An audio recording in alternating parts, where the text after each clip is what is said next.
जिन्ना जितना गलत या सही गाली देने के लायक नहीं है। देश का विभाजन किया, देश के विभाजन में अकेले जिन्ना की भूमिका नहीं है। तो माला पहना है जिन्ना को।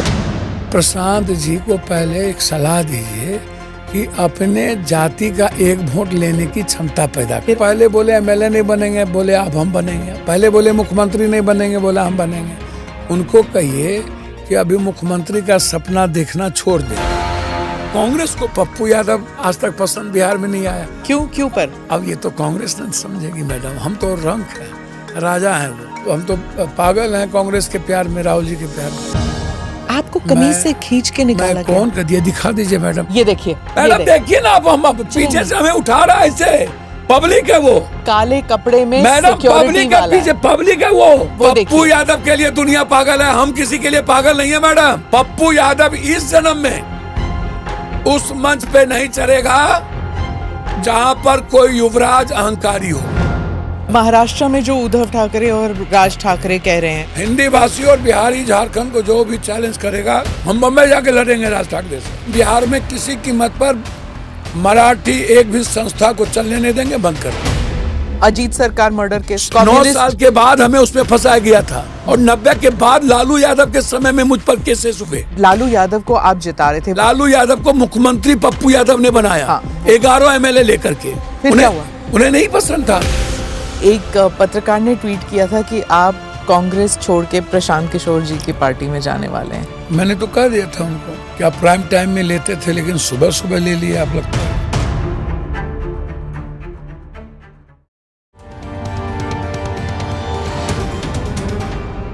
Namaste, Jai Hind. You're watching or listening to another edition of the ANI podcast with Smita Prakash. My guest today is a former convict turned politician, Pappu Yadav. He's a Lok Sabha member of parliament from Purnia, Bihar. Pappu Yadav's real name is Rajiv Ranjan. He's been elected to the Lok Sabha in 1991, 1996, 1999, 2004, 2014 and 2024. Recently, he was in the news when he tried to get onto the truck in which Rahul Gandhi was on, and he was pushed back by Rahul Gandhi's guards. Pappu Yadav had recently merged his party with the Congress. Many of you write in to say, why do we give platform to certain people who have criminal backgrounds? But then they get elected to parliament. In fact, Pappu Yadav has even won an award for his work that he's done as a parliamentarian. So here we have this conversation with Pappu Yadav. Pappu ji, धन्यवाद आप podcast में आए। आपसे कुछ सवाल पूछने थे, पर पहले मैं उड़ती खबर के साथ स्टार्ट करती हूँ कि एक पत्रकार ने ट्वीट किया था कि आप कांग्रेस छोड़ के प्रशांत किशोर जी की पार्टी में जाने वाले हैं। मैंने तो कह दिया था उनको कि आप प्राइम टाइम में लेते थे, लेकिन सुबह सुबह ले लिए आप लगता है। पर ये खबर कहीं से तो उड़ी होगी ना? मुझे समझ में नहीं आया। उन्होंने तो यहाँ तक कह दिया था कि आज ही ज्वाइन कर रहे हो, और एक दिन पहले एक घटना देखिए, इस बात को समझिए। Politics in human sense. मैं 7 बार में 6 बार इंडिपेंडेंट हूँ, जो वर्ल्ड की हिस्ट्री में नहीं है कोई। वर्ल्ड में एक बार कभी भूल चूक से कोई बन गया हो, दोबारा नहीं बनता। एमपी तो दोबारा नहीं बना, एमएलए हो सकता है बाय द वे बन गया हो। 20 लाख वोटर्स का माइंडसेट, अलग अलग विचारधारा, अलग अलग रंग, अलग अलग भाषा, अलग अलग क्षेत्र, धर्म, और अलग अलग मजहब, धर्म, जाति। आप किसी सेंटीमेंट पर वोट ले सकते हैं, आप गाली गलौज पर वोट ले लीजिएगा। इस कंट्री में डेवलपमेंट पर वोट कभी नहीं पड़ी आज तक। या तो आज़ादी के नाम पर वोट पली कि कांग्रेस ने आज़ादी दिलाई, अंग्रेज और हमारे इंडियन ह्यूमन के साथ जो सेंटीमेंट था, उस सेंटीमेंट के साथ हम कांग्रेस के साथ लंबे चले कि कांग्रेस हमारी आज़ादी की पार्टी है, कांग्रेस हमारे फ्यूचर है। फिर हम बहुत लंबा आज़ादी के बाद हम इंदिरा गांधी जी का जो way of politics and social sequence था, और जो एक दुनिया में एक लेडीज़ के भीतर जो कैलेबर होनी चाहिए, डायनामिक और डैशिंग पर्सनैलिटी जो थी, उनका जो बॉडी लैंग्वेज था, उनके जो निर्णय थे, उनके जो शब्दों पर चयन था, हिंदी एंड इंग्लिश एंड पूरी दुनिया में भारत की संस्कृति को, उसकी सभ्यता को, उसके मानवीय पहलू को रखने की जो क्षमता थी उनमें, और हम जिस भारत पर गर्व करते हैं, तो वो बहुत लंबे समय चले उनके। आपको नहीं लगता कि यूपीए 2 का जो इलेक्शन जीते थे वो डेवलपमेंट एजेंडा पे जीते थे? नहीं, मैं आपको बता रहा हूँ, मैं वही आ रहा हूँ। यूपीए 2 का जो था ना, आप इसको समझिए, मनरेगा या मनमोहन सिंह जी का जो इकोनॉमिकल क्राइसिस वर्ल्ड में आया था, और उसमें जो मनमोहन सिंह जी एक भारतीय अर्थव्यवस्था को मजबूत बनाते हुए पूरी दुनिया की अर्थव्यवस्था को बैलेंस रखने का जो उनमें एक जीनियस नींव थी, और न्यूक्लियर। हाँ, तो वो डेवलपमेंट ही तो वो मैं आपको वही बता रहा हूँ, वही मैं आ रहा हूँ 1 2 3 डील का। 1 2 वाह, 3 वो भी मैं पूछूंगी आपसे। जी जी जी जी जी जी तब उस वक्त तो बहुत आरोप भी मनमोहन सिंह जी पे ही लोग लगाए थे। Raincoat and 2G 3G 5G 7G चलता रहा, और कमज़ोर प्राइम मिनिस्टर हैं,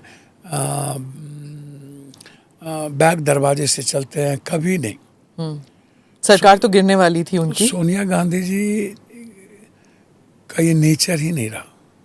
हो सकता है सोनिया गांधी जी के अगल या बगल में कोई ऐसे इंसान कभी किसी चीज़ के बारे में, लेकिन मनमोहन सिंह जी को मैं जितना जानता हूँ, उनके स्वभाव में बहुत इंटरफेरेंस नहीं हो सकता था।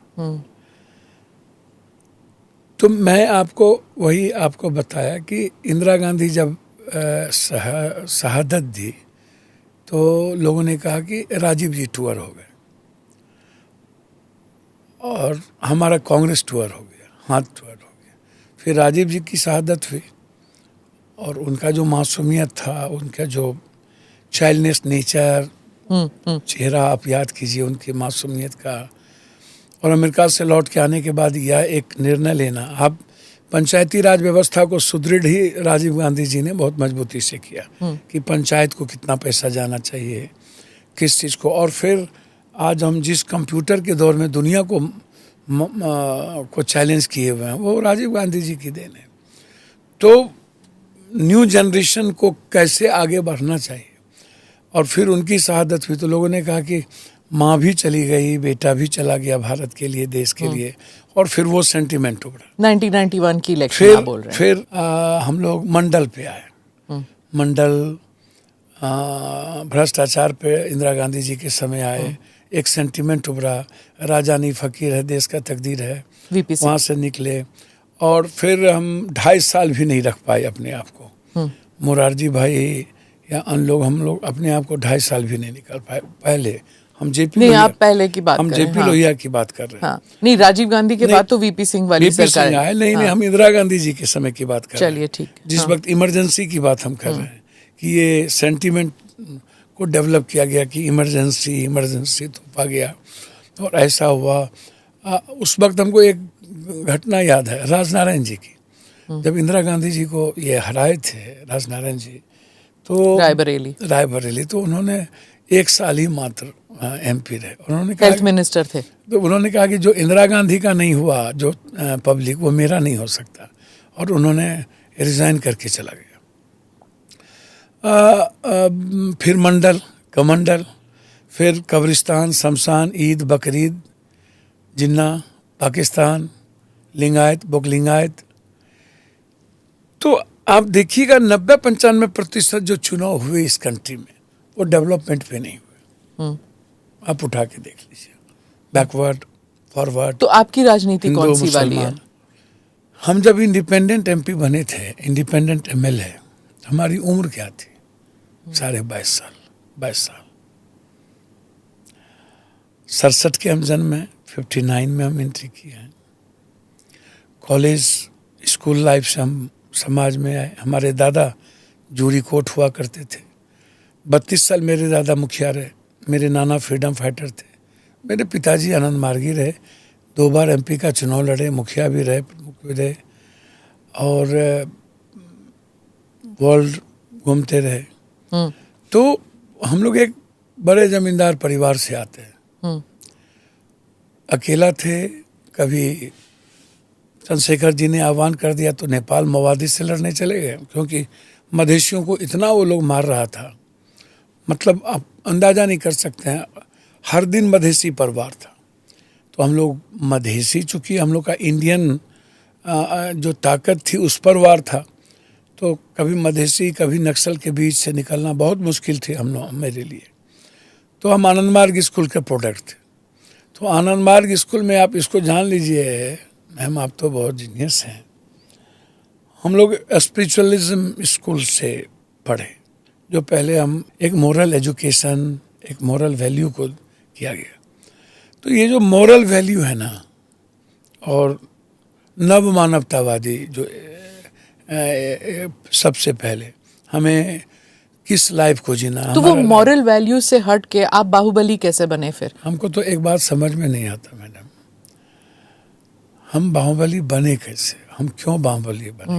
मैं तो नहीं बताऊंगी ना आप कैसे बने, आप बताएं। वही बात तो मैं कह रहा हूँ, बाहुबली तो मैं हूँ ही नहीं। आप हनुमान जी को बाहुबल का स्वरूप दिखाते हैं। जब अंग्रेज से लड़ाई हमारे महात्मा गांधी, सुभाष चंद्र बोस, भगत सिंह लड़ रहे थे, झांसी की रानी, तो जब भी आप किसी सिस्टम के खिलाफ बड़ी लड़ाई लड़िएगा दुनिया में, तो आप विद्रोही कहलाइएगा। आप उठा करके देख लीजिए किसी भी हिस्ट्री को। एक आदमी, एक लड़का जो आनंद मार्ग स्कूल का प्रोडक्ट हो, और हिंदुस्तान में 1 to 100 बड़े परिवार होंगे, जमींदार परिवार होंगे, तो उसमें मैं भी आता हूँ। हम कोई चपरासी खानदान के, कोई फर्क नहीं पड़ता अगर आप चपरासी खानदान के भी हो तो भी क्या फर्क पड़ता है? मेरी बात सुनिए ना, हम कोई रोड छाप तो थे नहीं। हम तो एक ऐसे साधक साधना बच्चे में एक लेसन, हमें पसंद बचपन से हमारी फैमिली को, हमारे लिए 6 हाथी, नैलून का कपड़ा, टर्लिंग का कपड़ा, हम कभी नीचे नहीं, हमारे दादा चाहते थे कि मैं उतरूं। और जो अपनी ज़मीन पर दरभंगा राज महाराज और भागलपुर जाया करता था जिसका खानदान, और जब मैं 90 में MLA बना तो 90 के पहले मुझ पर एक केस क्या होता वो हम लोग नहीं जानते थे। हम लोग ग्रीन ब्रिगेड देवीलाल को, लालू यादव जी को विपक्ष का नेता एक वोट से हमने बनाया था। वहीं से शुरुआत होती है एक सीक्वेंस। कर्पूरी जी के डेथ के बाद, और हमारे अपने एक दूर के फूफा जी भी चुनाव लड़ रहे थे, अनूप लाल यादव। हमारे एक दूर के मामा थे MLC डॉक्टर रवि, उन्होंने, उनके कहने पर हम लोगों ने लालू जी की मदद की। वहीं से शिवचंद्र झा आजाद जो स्पीकर थे, एक शुरुआत वहीं से उन्होंने की। और वहीं से पप्पू यादव, एक बाहुबली को प्लेस किया इन लोगों ने। किन लोगों ने? ये कांग्रेस की जो तब सरकार थी, सिस्टम थे। कर्पूरी जी डेथ कर गए थे, और आरोप लग रहा था स्पीकर पर कि स्पीकर ने इतनी प्रताड़ना दी कर्पूरी ठाकुर को, सदन में विधायक दल का मान्यता नहीं दिया लंबे समय तक। तो नतीजा ये हुआ कि कर्पूरी, लेकिन कर्पूरी जी के बारे में यह भी आया कि पानी में इतना नमक डाल दिया गया, मौत हो गई। मौत हो गई, BP हाई हो गया, BP हाई हो गया। तो कई कारण हुए मैडम। वो अभी तक केस सॉल्व नहीं हुआ? अभी तक नहीं, तो बंद हो क्या क्या। तो अब वो सदन में उस वक्त मेरे लिए बड़ी लड़ाई हुई। रघुनाथ झा जी डेथ कर गए, देवेंद्र जी जिंदा हैं, मुंशी लाल राय जी और लोग, कि आखिर ये बदनामी। मैं अनुपला लॉ के यहाँ रहता था पटना में, तो वहीं से सिलसिला शुरू हुआ। 90 में हम MLA बने। तो गन उठाया आपने? कभी आपने गन देखा मेरे हाथ में? नहीं, मैं कहा मेरे इर्द गिर्द कभी सिक्योरिटी में गन नहीं, देखा? पर उस वक्त फिर आपका इमेज कैसे हो गया बाहुबली का? आनंद मोहन और आप, और मैं तो वही बता रहा हूँ ना, मैं वहीं आ रहा हूँ मैडम। एक बात आज मैं आपको बता दूं, जॉर्ज साहब को आपने कैसे कांग्रेस के खिलाफ इमरजेंसी में यदि उन्होंने डेनामाइट किसी पटरी पर रखा, कहीं रखा, किसी आदमी को मारने नहीं रखा, या भगत सिंह को अंग्रेज ने स्वतंत्रता सेनानी नहीं कह दिया। आप भगत सिंह की तुलना मेरी बात तो सुनिए ना, या झांसी की रानी, एकदम तुलना है। मैं सिस्टम की बात कर रहा हूँ। मैं आज भी मैं विद्रोही हूँ सबसे बड़ा इस इंडियन पॉलिटिक्स के खिलाफ। तो हथियार उठाना ठीक है विद्रोह में? मैंने क्या कहा? हथियार तो कहीं मैंने देखे नहीं। आप या किसी को प्रेरित करना, एक गैंग बनाना। या मैं वही बात तो कह रहा हूँ, हथियार तो मैंने देखा ही नहीं कभी जीवन में। हमारे घर में हमारे लाइसेंस, हमारे बाप दादा के बारे में तो आप जानिए, जिसके पास कब का डिटी फुटी ट्रैक्टर, कब का रोमन ट्रैक्टर, कब का किरासन तेल का ट्रैक्टर। ठीक है, आप अमीर खानदान से, इसका ये मतलब तो नहीं कि आपके इर्द गिर्द जो हैं लोग। आप मैं एक बात समझिए ना, कोई भी बड़े फैमिली कभी भी इर्द गिर्द कुछ नहीं करता। जब कोई सिस्टम, हाँ, कोई जरूरत नहीं पड़ती करने की। जब कोई सिस्टम हावी होता है तो वहाँ कोई ना कोई विद्रोह। मैं आज भी हूँ, आपको मैं बहुत क्लियर बता दूं, मैं बेईमान, चोर, दलाल, माफिया, अपराधी और गलत नेता जितने लोग हैं, सदन में भी मैंने नेता को दोगला कहा है। अब मेरा उठा के देखा मैंने। मैं फालतू बात मुझे नहीं पसंद। मेरी बात और मैं आपको बता दूं। अब आप हमको एक बात बता दीजिए, प्राइम मिनिस्टर बनने के लिए गोधरा करना जरूरी थोड़ी था। प्राइम मिनिस्टर बनने और सिस्टम बनाने के लिए प्राइम मिनिस्टर बनने के लिए और रहने के लिए कैश फॉर वोट्स भी हुआ था। आपने अपनी किताब में भी लिखी है वो बात, है ना? मैं तो आपको क्या कहा, तो प्रधानमंत्री, मेरी बात सुनिए ना, कास्ट ऑफ रोल तो न्यूक्लियर डील के समय ही हुआ था। जी। मैं न्यूक्लियर डील के समय हुआ था। अमेरिका ने सबको, वो तो बीजेपी भी उसमें इन्वॉल्व थे, सभी लोग इन्वॉल्व थे, और अमेरिका ने डायरेक्ट सभी पार्टी को पैसा भेजा था। मनमोहन सिंह जी ने नहीं भेजा। पर सरकार तो उनकी बची ना। सर, मनमोहन सिंह जी ने नहीं भेजा, सरकार तो उनकी क्योंकि अमेरिका को ये पसंद थी न्यूक्लियर। हाँ। और इसी बात को लेकर के तो समझौता हुआ था कि याद कीजिए, जब बम्बई में बम ब्लास्ट हुए थे, और उस वक्त जब ये बातचीत आई थी, तो मनमोहन सिंह जी के तो एक बहुत करीबी आदमी उनसे कहा था कि प्रॉपर टाइम में हमें वार करने की जरूरत है। उन्होंने कहा जस्ट नो गो हेड, मुस्कुराते हुए। फिर जब मनमोहन सिंह जी बम्बई जा रहे थे, उस वक्त भी उनके करीबी ने कहा कि अभी बिल्कुल पीस है, अभी जरूरत है, बोला गो हेड। और जब अमेरिका से वार्ता हुई तो दो ही बात हुई कि आप न्यूक्लियर पावर और ऊर्जा बिना किसी हरी फिटकरी सूद ब्याज के, क्या आप न्यूक्लियर पर समझौता करना चाहते हैं या आप वार चाहते हैं? तो मनमोहन सिंह जी ने तो रास्ता चुना न्यूक्लियर का। नहीं, मैं ये नहीं कह रही हूँ। और आप सुनिए ना कि न्यूक्लियर खराब था या नहीं होना चाहिए था, होना चाहिए था मैडम। पर मैं ये कह रही हूँ कि सरकार बचाने के लिए सभी पार्टियां कुछ ना कुछ तो करती हैं। नहीं, मैं एक बात तो कह रहा हूँ, सभी पार्टियां कांग्रेस मरवाती नहीं है, कांग्रेस मारती नहीं है। दंगे नहीं होते कांग्रेस, 84 के दंगे कांग्रेस ने दंगे नहीं किए। 84 के दंगे कांग्रेस ने दंगे नहीं किए। कांग्रेस ने दंगे नहीं किए। कौन सी पार्टी ने नहीं किए? सर, कांग्रेस ने दंगे नहीं किए। फिर किसने किए? सर, एक घटना घटित होती है और रोड जाम हो जाता है। पप्पू यादव कोई जात, मीना आंदोलन, हमको जाट चाहिए, हमको आरक्षण चाहिए। हम 4 महीने तक पटरी से नहीं निकलते। बड़ी लड़ाई होती है, जाट आंदोलन, किसान आंदोलन, मंडल कमीशन और कमंडल।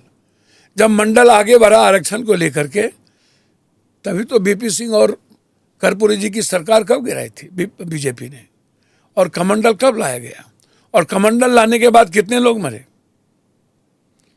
कितने सैकड़ों में बच्चे की आत्महत्या हुई और बच्चे लोग मरे।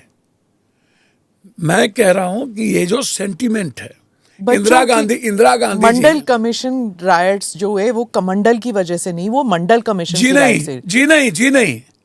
जी नहीं, मंडल कमीशन जब लाया गया, वीपी सिंह की आप बात कर रहे हैं, वीपी सिंह जी के पहले ही मंडल कमीशन जब लाया गया और उसको लागू किया गया वीपी सिंह ने। हाँ, जब वीपी सिंह, तो बच्चे जो मरे थे वो मंडल कमीशन की वजह से। मेरी बात सुनिए ना, जब वो लागू हुआ था। नहीं, सरकार गिरी थी। सर, मेरी बात तो सुनिए, सरकार गिराए गए थे, जो भी देवीलाल और बीजेपी के द्वारा सरकार बचती है तो कोई बचाता है, सरकार गिरती है तो कोई गिराता है। मैडम सरकार गिराए गए बड़े सोचे समझे साजिश के तहत, क्योंकि वो लोग मंडल विरोधी थे। किसने गिराया सर? बीजेपी और देवीलाल ने। हाँ, क्यों गिराया? और बिल्कुल क्लियर था, वो लोग आरक्षण के पक्ष में नहीं थे। जो 92% जो लोग हैं इस कंट्री में, जिसका 1,14,000 रुपया सालाना है, और 84 करोड़ लोगों को हम आज तक अनाज दे रहे हैं। जिस ईबीसी, ओबीसी, एसटी, एससी के लिए मंडल कमीशन एक सामाजिक और शैक्षणिक रेस्पेक्टेबल, उसको इक्वलिटी कैसे लाया जाए, जिसके लिए हम लाए, वहाँ पर इस जन्म में क्या, जो बीजेपी की बात छोड़िए, मैं जब अंबेडकर की बात करता हूँ, जब मनु स्मृति जैसी एक कुसंस्कृति के खिलाफ बाबा साहब अंबेडकर ने एक लकीर खींची, तो उस वक्त भी गुरु गोलवलकर और सावरकर जी ने इस विचारधारा का विरोध करके अंबेडकर के बारे में जो वक्तव्य है उसको आप सुन लीजिए। तब भी वो अंबेडकरवादी विचारधारा के खिलाफ थे और साफ कहा था कि यह आइडियोलॉजी इस कंट्री में अंबेडकर की नहीं आ सकती। एक महात्मा फूले और पेरियार के समय में, जगजीवन राम जी की बात करते हैं ना, बिहार के हैं, मैं उन पे आ जाती हूँ। कांग्रेस ने क्यों उन्हें त्याग दिया? उनकी जो लेगेसी है आज तक एक बात बताइए, कभी देखा आपने? देखिए, एक बात बताइए, मैं आपको एक बात बता देता हूँ। जगजीवन बाबू को डिप्टी पीएम किसने बनाया? एक, जगजीवन राम साहब के काबिलियत को रेस्पेक्ट किसने दी? दो, एक घटना घटित हुई जगजीवन राव के समय, सेक्स स्कैंडल उनके बेटे के साथ। सुन, वही मेरी बात तो मैं वही तो कह रहा हूं।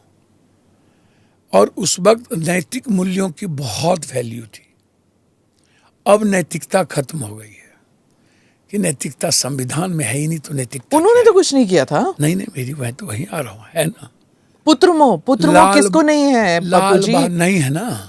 हाँ। लाल बहादुर शास्त्री जी जब पीएम बने थे, तो उनके पुत्र का जब एडमिशन बिना किसी पैरवी के हुआ था, तो उन्होंने पूछा ये लाल बहादुर शास्त्री ने कि एडमिशन कैसे हुआ?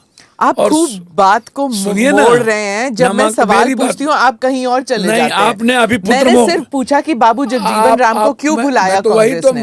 मैं तो वही तो कह रहा हूँ। तो आप शास्त्री जी पे, आप फिर नेहरू जी पे चले जाते हैं। सुनिए ना मेरी बात, मैं कहीं भी घुमाता नहीं हूँ आपके सामने। आप हमारे इतने, तो मुझे बताइए कि बिहारियों ने क्यों बाबू जगजीवन राम को बुला दिया? आप कांग्रेस को छोड़िए। मैं तो जगजीवन बाबू को कभी बिहारी भूल ही नहीं सकते। मीरा कुमार जी प्रथम महिला, उनका वर्ल्ड रिकॉर्ड है बाबूजी का। सुनिए ना, वर्ल्ड मीरा कुमार जी को प्रथम महिला स्पीकर, मिनिस्टर, आप पहले इसको भी समझिए।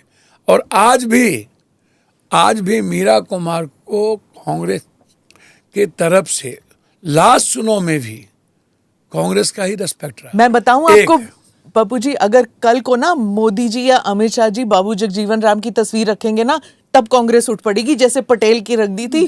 जैसे बीजेपी पटेल को यूजर्व करती थी, हाय पटेल तो कांग्रेस के थे, मेरी बात ऐसी होगा। मेरी बात मैं भी बताऊं, कर्पूरी ठाकुर जी के साथ भी ये हुआ। मेरी बनना ही नहीं, किन्होंने दिया? नहीं, भारत रत्न। नहीं, ये भारत रत्न मैं आपको कह रही हूँ यही होने वाला है। आप एक बात सुनिए ना, बाबूजी को भी वो ले जाएंगे। मैं आपको बहुत क्लियर बता दूं कि ये आरक्षण कहां से आई। कर्पूरी की माँ भी आई।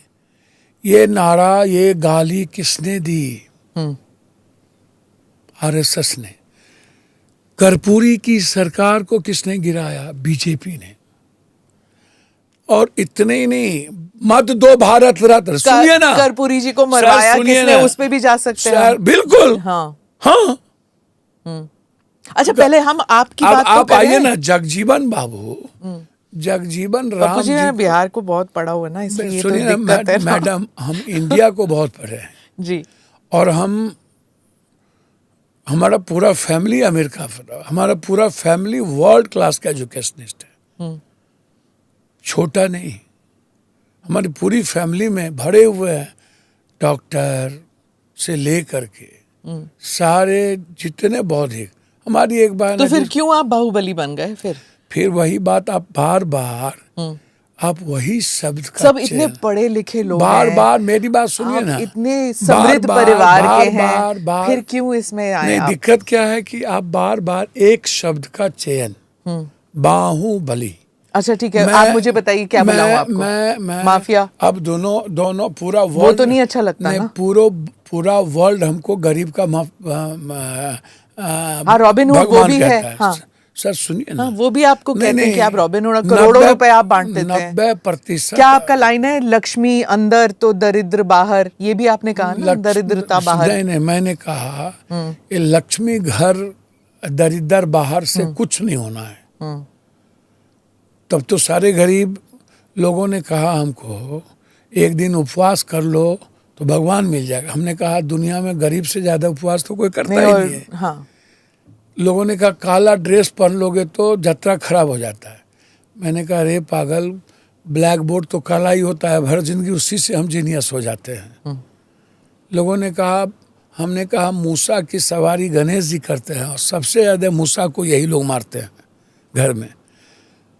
363 दिन हम सांप को मारते हैं, एक दिन हम दूध पिलाते हैं। तो ये छोड़ दीजिए, ये हम इस पर नहीं। हमारा क्या है आपके ऊपर, हमारा क्या है कि अमित भाई को तरी पार जज ने कहा, हमने नहीं कहा। हमको जज ने बाहुबली नहीं कहा, हमको सिस्टम ने बाहुबली कहा। 13 साल या कितने 14 साल आप जेल में काट चुके हैं, कन्विक्टेड थे आप। मेरी बात 30 क्या 40 केस आपके अब तो ऊपर मैं थे, बता तो फिर दूं। तड़ी पार आप कह रहे हैं, आप क्या थे फिर? भैया मैं वही बात तो आपसे कह रहा हूँ। ये भी मैं मानती हूँ कि 5 बार आप इलेक्ट हो चुके हैं। 5 बार? हाँ 7 बार। 7 बार। हाँ पहले सुन लीजिए मैडम, हाँ मैं अवार्डेड एमपी हूँ 4 हाँ, बार। वो भी मान लिया। सबसे ज्यादा क्वेश्चन और सबसे ज्यादा डिबेट में हूँ, ठीक है। और बुरा नहीं मानिएगा मैडम, मुझ पर ना आचार संहिता और मुझ पर आंदोलन के केसेस हैं 23-24। मर्डर भी तो है, एक भी नहीं, मर्डर केस है एक भी नहीं। निकालूं आप? सर मैं राजनीति छोड़ दूंगा, राजनीति छोड़ दूंगा। चैलेंज है आपको, चैलेंज 10-10 लाख के। हाँ चैलेंज, हाँ। चैलेंज। मर्डर का केस नहीं है आपके ऊपर? सर बोला तो चैलेंज, चैलेंज। चलिए 307 भी नहीं। अजीत सरकार मर्डर केस, सर वो क्विट हो गए आप? सर क्विट हो गया, बोल भी नहीं वो तो- सकते हैं। हाँ हाँ क्विट हो गए आप। सर वो 9 कम्युनिस्ट- साल के बाद हमें उसमें फंसाया गया था सर, लालू यादव जी ने। सर सीबीआई इंक्वायरी लालू के समय हुई, जिनको आप देवेगौड़ा जी, और 90 के बाद लालू यादव के समय में मुझ पर केसेस हुए। हाँ, क्यों 90 के पहले नहीं। तो लालू यादव को आप जिता रहे थे, वो आप लालू यादव को मुख्यमंत्री पप्पू यादव ने बनाया। हाँ, 11 एमएलए लेकर के। फिर क्या हुआ? उन्हें नहीं पसंद था। हम हमारे पीछे यादव टाटी लगे हुए थे। मैं हमेशा लालू यादव जी के साथ खड़ा रहा। पप्पू यादव, इस देश में, इस दुनिया में कोई एक पॉलिटिशियन का नाम बता दीजिए जो लोगों की मदद करता हो। अच्छा, किसने मारा फिर उनको? सर सरकार लोगों की मदद करता हो। सरकार ये कम्युनिस्ट और लैंड रिफॉर्म और जितने बड़े बड़े जमींदार थे, उनका पूरा परिवार भारत से भाग गया है ना? कोई कहीं नहीं भागा। ऑस्ट्रेलिया में कहीं बैठे हुए। भैया मैं वही बात तो कह रहा हूं, राजनीति में बाद में एमएलए बने उनकी पत्नी, एमएलए बने उनकी पत्नी। और उसके बाद पप्पू यादव को हमको कौन रखा? जब केस इक्विटल हो गया था, एसपी भट्टी ने इस केस में सीधा कह दिया था कि पप्पू यादव कहीं नहीं है। फिर सीबीआई को किसने दिया? लालू यादव ने। और सीबीआई जब इंक्वायरी कर रहे थे उस वक्त पीएम कौन थे? देवेगौड़ा। और उस वक्त किंग मेकर कौन थे? लालू यादव। हमें इन्वॉल्व किसने किया 9 महीने के बाद इस केस में? कम्युनिस्ट भी तो थे, सुरजीत वगैरह भी तो थे उसमें। भैया वही बात तो कह रहा हूं, आनंद मार्ग और कम्युनिस्ट के बीच का रिश्ता की खटास याद कीजिए। और उस आनंद मार्गी का बेटा होने का भुगतना पड़ जाए पप्पू यादव को।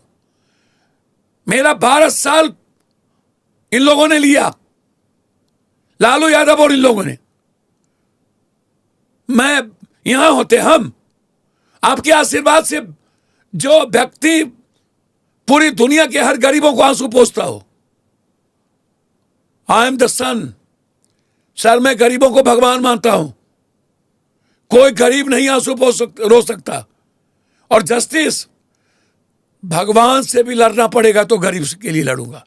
आदमी तो छोड़ दीजिए, आदमी, इन बेईमान शैतान आदमी को मैं कुछ पूछता ही नहीं हूं। इसीलिए जब जब सिस्टम के खिलाफ कोई लड़ा, उसे कहीं ना कहीं एक नाम देना का प्रयास हुआ। आप बाहुबली 5 बार कह दिए, रॉबिन हुड नहीं बोले। बोला ना मैंने। नहीं, मेरे कहने के बाद सुनिए ना मैडम, सारे तो सुनिए ना मैडम, आप गरीबों का मसीहा दुनिया कहती है। अच्छा, रॉबिन हुड पे आते हैं। सुन लीजिए, रॉबिन हुड, आप पैसे देते हैं किसी के घर में, आपने 1 लाख 2 लाख 5 लाख पहुंचा दिया, शादी में, ब्याह में, पढ़ाई में, घटना में, बाढ़ में, तूफान में, कोरोना में, हाँ, सब पूरी दुनिया को। किसी और ने क्यों नहीं किया? कहाँ से आते हैं पैसे? किसी और ने क्यों नहीं किया? सब लोग। सर, किसी और ने क्यों नहीं किया? हाँ, तुम किसी और घर में क्यों बैठे रहे? मैं ये पूछ, क्यों चुप रहा? 9 महीना हम सड़क पर क्यों थे? हम लाश क्यों उठाए? हमारे मुंह में मास्क क्यों नहीं थी? हमारे हाथ में, मुंह में ग्लव्स क्यों नहीं था? ये सैनिटाइजर किसने पैदा किए? जब डिटोल था मेरे पास, जब डिटोल मेरे पास साबुन पहले से है, ये किसने कहा सैनिटाइजर से हमारा कोरोना भागेगा? ये किसने कहा कि तूफान इधर से आ रहा है, छाता लेके जाओ और छाता उड़ जाएगा? तूफान आएगा और छाता लेके निकलेंगे तो छाता उड़ेगा, तूफान तो रुकेगा नहीं। आपने तो इंजेक्शन, वैक्सीनेशन नहीं लगाया। सवाल नहीं उठता, सवाल नहीं उठता। ये चाइना और अमेरिका के, मेक्सिको के वार में, पावर शेयरिंग में, ये ड्रग्स और हथियार के खेल में मैं ताली और थाली बजाऊं? तो आप विज्ञान में विश्वास नहीं करते? विज्ञान में विश्वास करता हूं। ये विज्ञान ने तो कहा नहीं, विज्ञान ने तो कहा नहीं कि हमको सुई कौन सी डालनी है, रेमडेसिविर। उसने तो कहा नहीं। WHO ने तो कहा कि मैंने तो रेमडेसिविर के बारे में एक बार भी नहीं बोला। और ये WHO किसका है? WHO पर अधिपत किसका है? अमेरिका का। अमेरिका जो कहेगा WHO उस बात को लाएगा। तो उस वक्त क्या करते फिर लोग? जब सर, उस वक्त कुछ नहीं करने की जरूरत थी। उस वक्त कुछ भी करने की जरूरत नहीं थी। आप 10-10 लाख आदमी को मरवा दिए। उस वक्त कुछ भी करने की जरूरत नहीं थी। उस वक्त करने की जरूरत यही थी कि हमें लोगों के भीतर दहशत और डर पैदा करने की जरूरत नहीं थी। फिर इस बात कोरोना आपके राज्य में जो डॉक्टर की जमात है वो तो बहुत नाराज थे पप्पू यादव से कि आप गांव-गांव में जाके कह रहे कि वैक्सीनेशन मत लीजिए। डॉक्टर की नाराजगी से और नेता की नाराजगी से, ये माफियाओं की नाराजगी से पप्पू यादव पर असर पड़ना है? ये बालू जमीन, ये दलाल की नाराजगी से और A+ होल स्क्वायर। पर आप डॉक्टरों को उस जमात में डाल रहे हैं सर, दलालों की सर, मेरी बात सुनिए ना सर। 10% डॉक्टर को छोड़ दूं तो 90% डॉक्टर दलाल से ऊपर है। ये क्या कह रहे हैं सर? मेरी बात सुनिए ना, मैं आ रहा हूं ना, मैं आ रहा हूं। मैं, आप एक बात मुझे बताओ, मैं आपसे पूछता हूं, मरे हुए लाश से पैसा वसूलना दलाली नहीं है? अल्ट्रासाउंड, CT स्कैन, MRI से 10 गुना पैसा लेना दलाली नहीं है? तो वो 10% कर रहे हैं, 90% डॉक्टर के आप कह रहे हैं 90% कर रहे हैं। कहाँ पे? पूरे आपके राज्य में या पूरे देश में? पूरे कंट्री में। सर, डेली सदन में मैं रहता हूं। ये जितने बड़े हॉस्पिटल हैं अरबों खरबों के, दुनिया में सबसे ज्यादा सब वसूली कर रहे हैं। टोटल घुटना रिप्लेस नहीं होना, कर दो। किडनी ठीक है, कर दो। लीवर ठीक है, कर दो। नी ठीक है, कर दो। 7 लाख का बिल बना दो। हम एक बात मैडम आपसे पूछते हैं, हम इस पर बैठे थे, तो क्या करना चाहिए फिर? जी, क्या करना चाहिए? सब सरकारी डॉक्टर हो जाएं? जी, मैं आपको बता दूं। आप फिर वो सोशलिज्म की बात कर रहे हैं कि प्राइवेट होना ही नहीं चाहिए। भैया, मैंने जो सरकार एजुकेशन और हेल्थ को अपनी ताकत पर दुनिया के लिए ना कर सके, वैसी सरकार को खत्म हो जाना चाहिए। मुझे बताइए, आज तक हो सका आपके राज्य में सबसे ज्यादा कोचिंग इंस्टीट्यूट होते हैं तो आपके राज्य और उत्तर प्रदेश में, और कहीं नहीं होता? सबसे ज्यादा कोचिंग इंस्टीट्यूट राजस्थान में कोटा में एक जगह में है, सिर्फ नीट के लिए, इंजीनियरिंग के लिए, बाकी तो हर चीज, यूपीएससी के लिए सब कुछ। हर साल 400-600 आत्महत्या करते हैं वहाँ। हाँ। और 40,000 करोड़ का एक हब है। जाते कहाँ से? सबसे ज्यादा तो आपके पूरी राज्य दुनिया। से और तो सुनिए, दिल्ली में जितने कोचिंग यूपीएससी, बीपीएससी, एसएससी के है ना, जितने नीट्स के, उतना बेंगलोर में ज्यादा है। मेरी बात सुनिए ना मैडम। तो किस पार्टी ने किया है? मेरी बात सुनिए ना। बच्चों के लिए किस पार्टी ने किया? बात आप तो, कांग्रेस की बात करते हैं। सर मेरी बात तो सुन लीजिए। हाँ। मैं क्या कह रहा हूं, किस पार्टी ने किया, तब ये भी सुन लीजिए। बताइए। नवोदय किसने लाया? आईएम किसने लाया? आईएमए किसने लाया? आईआईटी किसने लाया? आईआईटी। तो फिर हालत इतनी बुरी क्यों है? आईटीआई किसने लाया? मेरी बात भी सुन लीजिए ना। शून्य से शिखर किसने पहुंचाया? सेंट्रल स्कूल किसने लाया? जिला स्कूल किसने लाया? कस्तूरबा किसने लाया? मेडिकल कॉलेज किसने लाया? मैडम आरटीआई किसने लाया? राइट टू फूड किसने लाया? राइट टू एजुकेशन किसने लाया? राइट टू हेल्थ किसने लाया? मैं कांग्रेस में रहूं न रहूं, मैं जो कांग्रेस लात मार के निकाल दे, मैं कांग्रेस में नहीं हूं मैडम। कांग्रेस मुझे आज तक नहीं एक्सेप्ट किया। क्यों? क्या हुआ था? आप क्यों नहीं? मैडम कांग्रेस ट्रक से भी उतार दिया आप? सर किसी ने नहीं उतारा। आप पहले यहाँ आइए ना मैडम।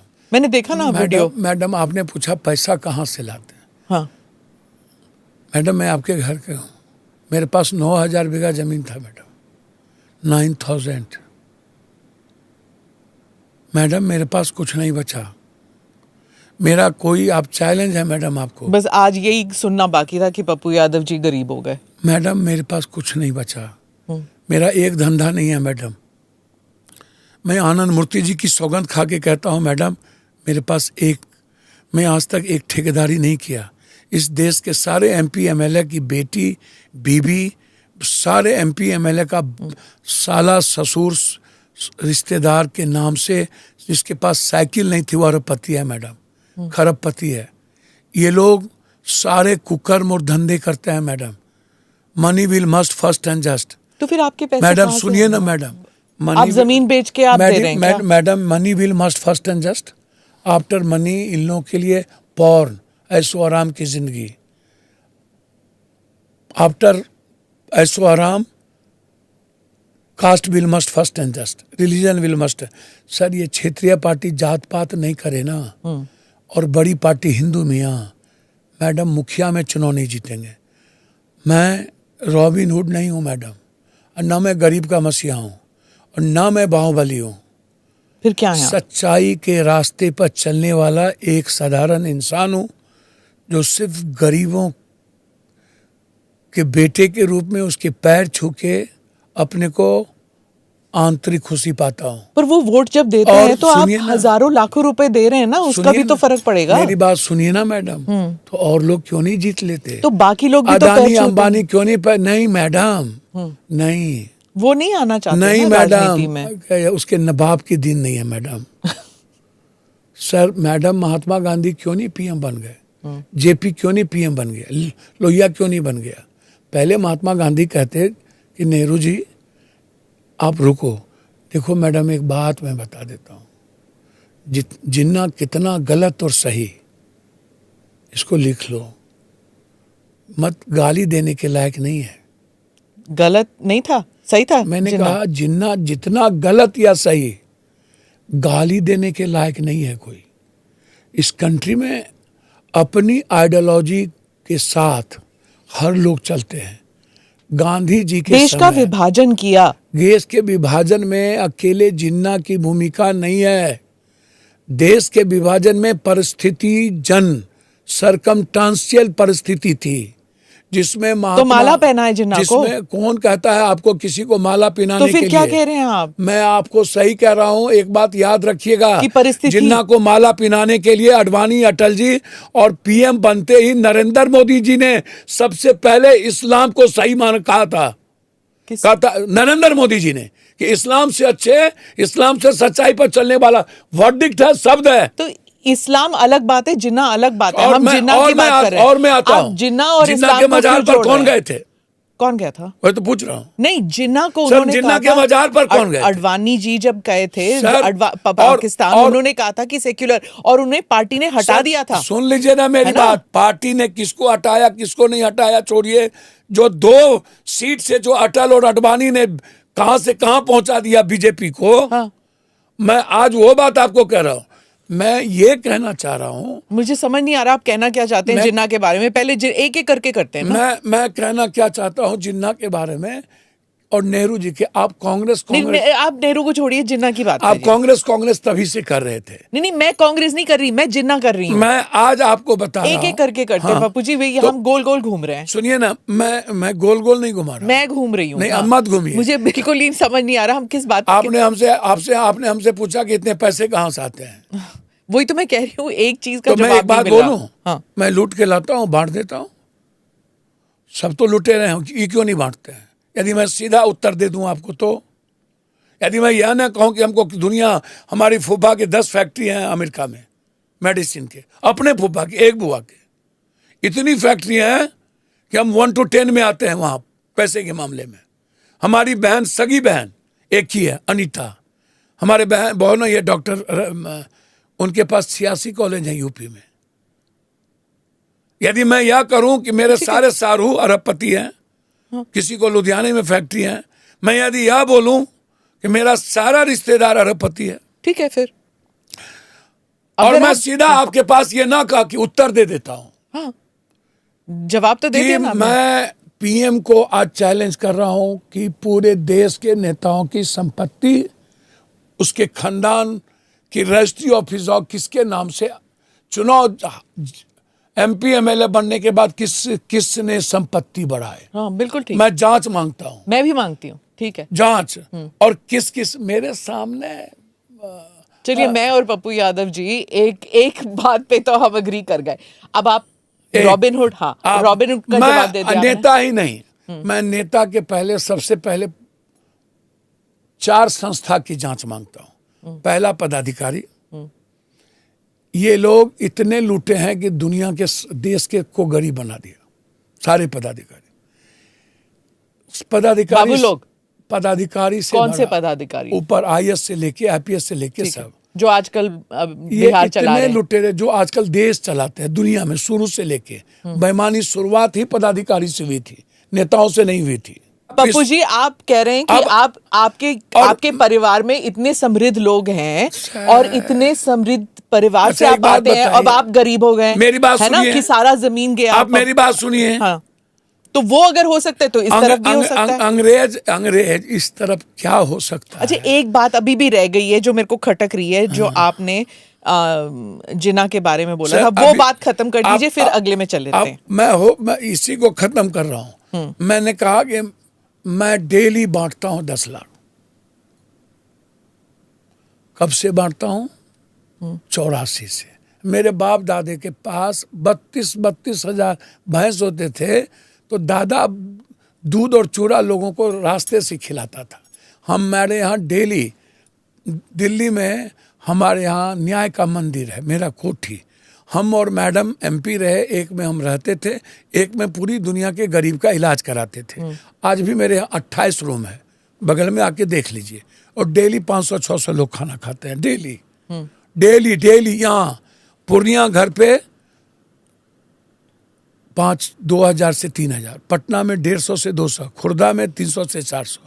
हम डेली 10,000 लोग हो गए। 5,000 डेली। सामने में आज आप अभी कैमरा भेज दीजिए, कहिए कि पप्पू जी के यहाँ जाओ, मेरे जब तक इंटरव्यू हो रहे हैं जाके लेके आओ। आप अभी भेजिए। बहुत अच्छी बात है सर। 300 पेशेंट डेली रहता है और मेरे लोग इलाज कराते हैं। सेवा आश्रम उसका नाम है, पूरी दुनिया देख चुकी है। मैं 24 घंटे में 23 घंटा जगा रहता हूँ, 1 घंटा सोता हूँ।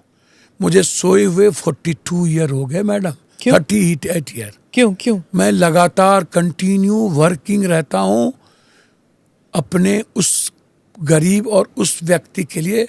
हम आनंद मार्गी हैं, हमको जात पात का पता नहीं है मैडम। हम हिंदू, मेरे जब मैं जहाँ से चुनाव लड़ता हूँ वहाँ मेरा जात नहीं है। हाँ, 30% तो वहाँ पे मुसलमान हैं आपके। 35%। 35% जी। और जादव नहीं है वहाँ पर, ईबीसी और 9% ओबीसी है है वहाँ, यादव। ईबीसी ओबीसी है मैडम। जादव है अररिया में, किशनगंज में, किशनगंज में, मधेपुरा में, सुपौल में, झंझारपुर में, मधुबनी में, खगड़िया में, भागलपुर में, बांका में। वहाँ लालू यादव नहीं जीतते हैं लंबे समय से। सीतामढ़ी हाँ, में, पर क्यों? छपरा में, दरभंगा में। क्यों हरा, अब मैं आता वो हूँ जो मैडम। हरा गमछा है, क्यों यादव हरे गमछे को अब वोट नहीं देता? मैं एक बात आपको बता लालटेन देता को हूँ। क्यों नहीं वोट देता? मैं आपको एक बात बता दूं मैडम, मैं वहीं आता हूँ। यादव को वोट नहीं मैडम, हम 16% हैं और 17-18% माइनॉरिटीज हैं, तो जोड़ लो दोनों, और टोटल मिलाकर के मात्र 11% अपर कास्ट है और सब ईबीसी ओबीसी है। तो ये एमवाई कॉम्बिनेशन नहीं चलता ना उनके मेरी लिए? बात तो मैं कह रहा हूँ, हम एमवाई के लिए पैदा थोड़ी हुए हैं। हम पैदा हुए हैं हमेशा समय काल पात्र परिस्थिति जन सबके काम करने के लिए। हमें जब मौका मिलता है तो एमवाई के लिए नहीं आए हैं। जब लालू यादव जी कर्पूरी ठाकुर के बाद बने थे, जिसमें रामविलास जी, शरद जी, नीतीश जी, मुलायम सिंह, जॉर्ज, सभी लोग थे।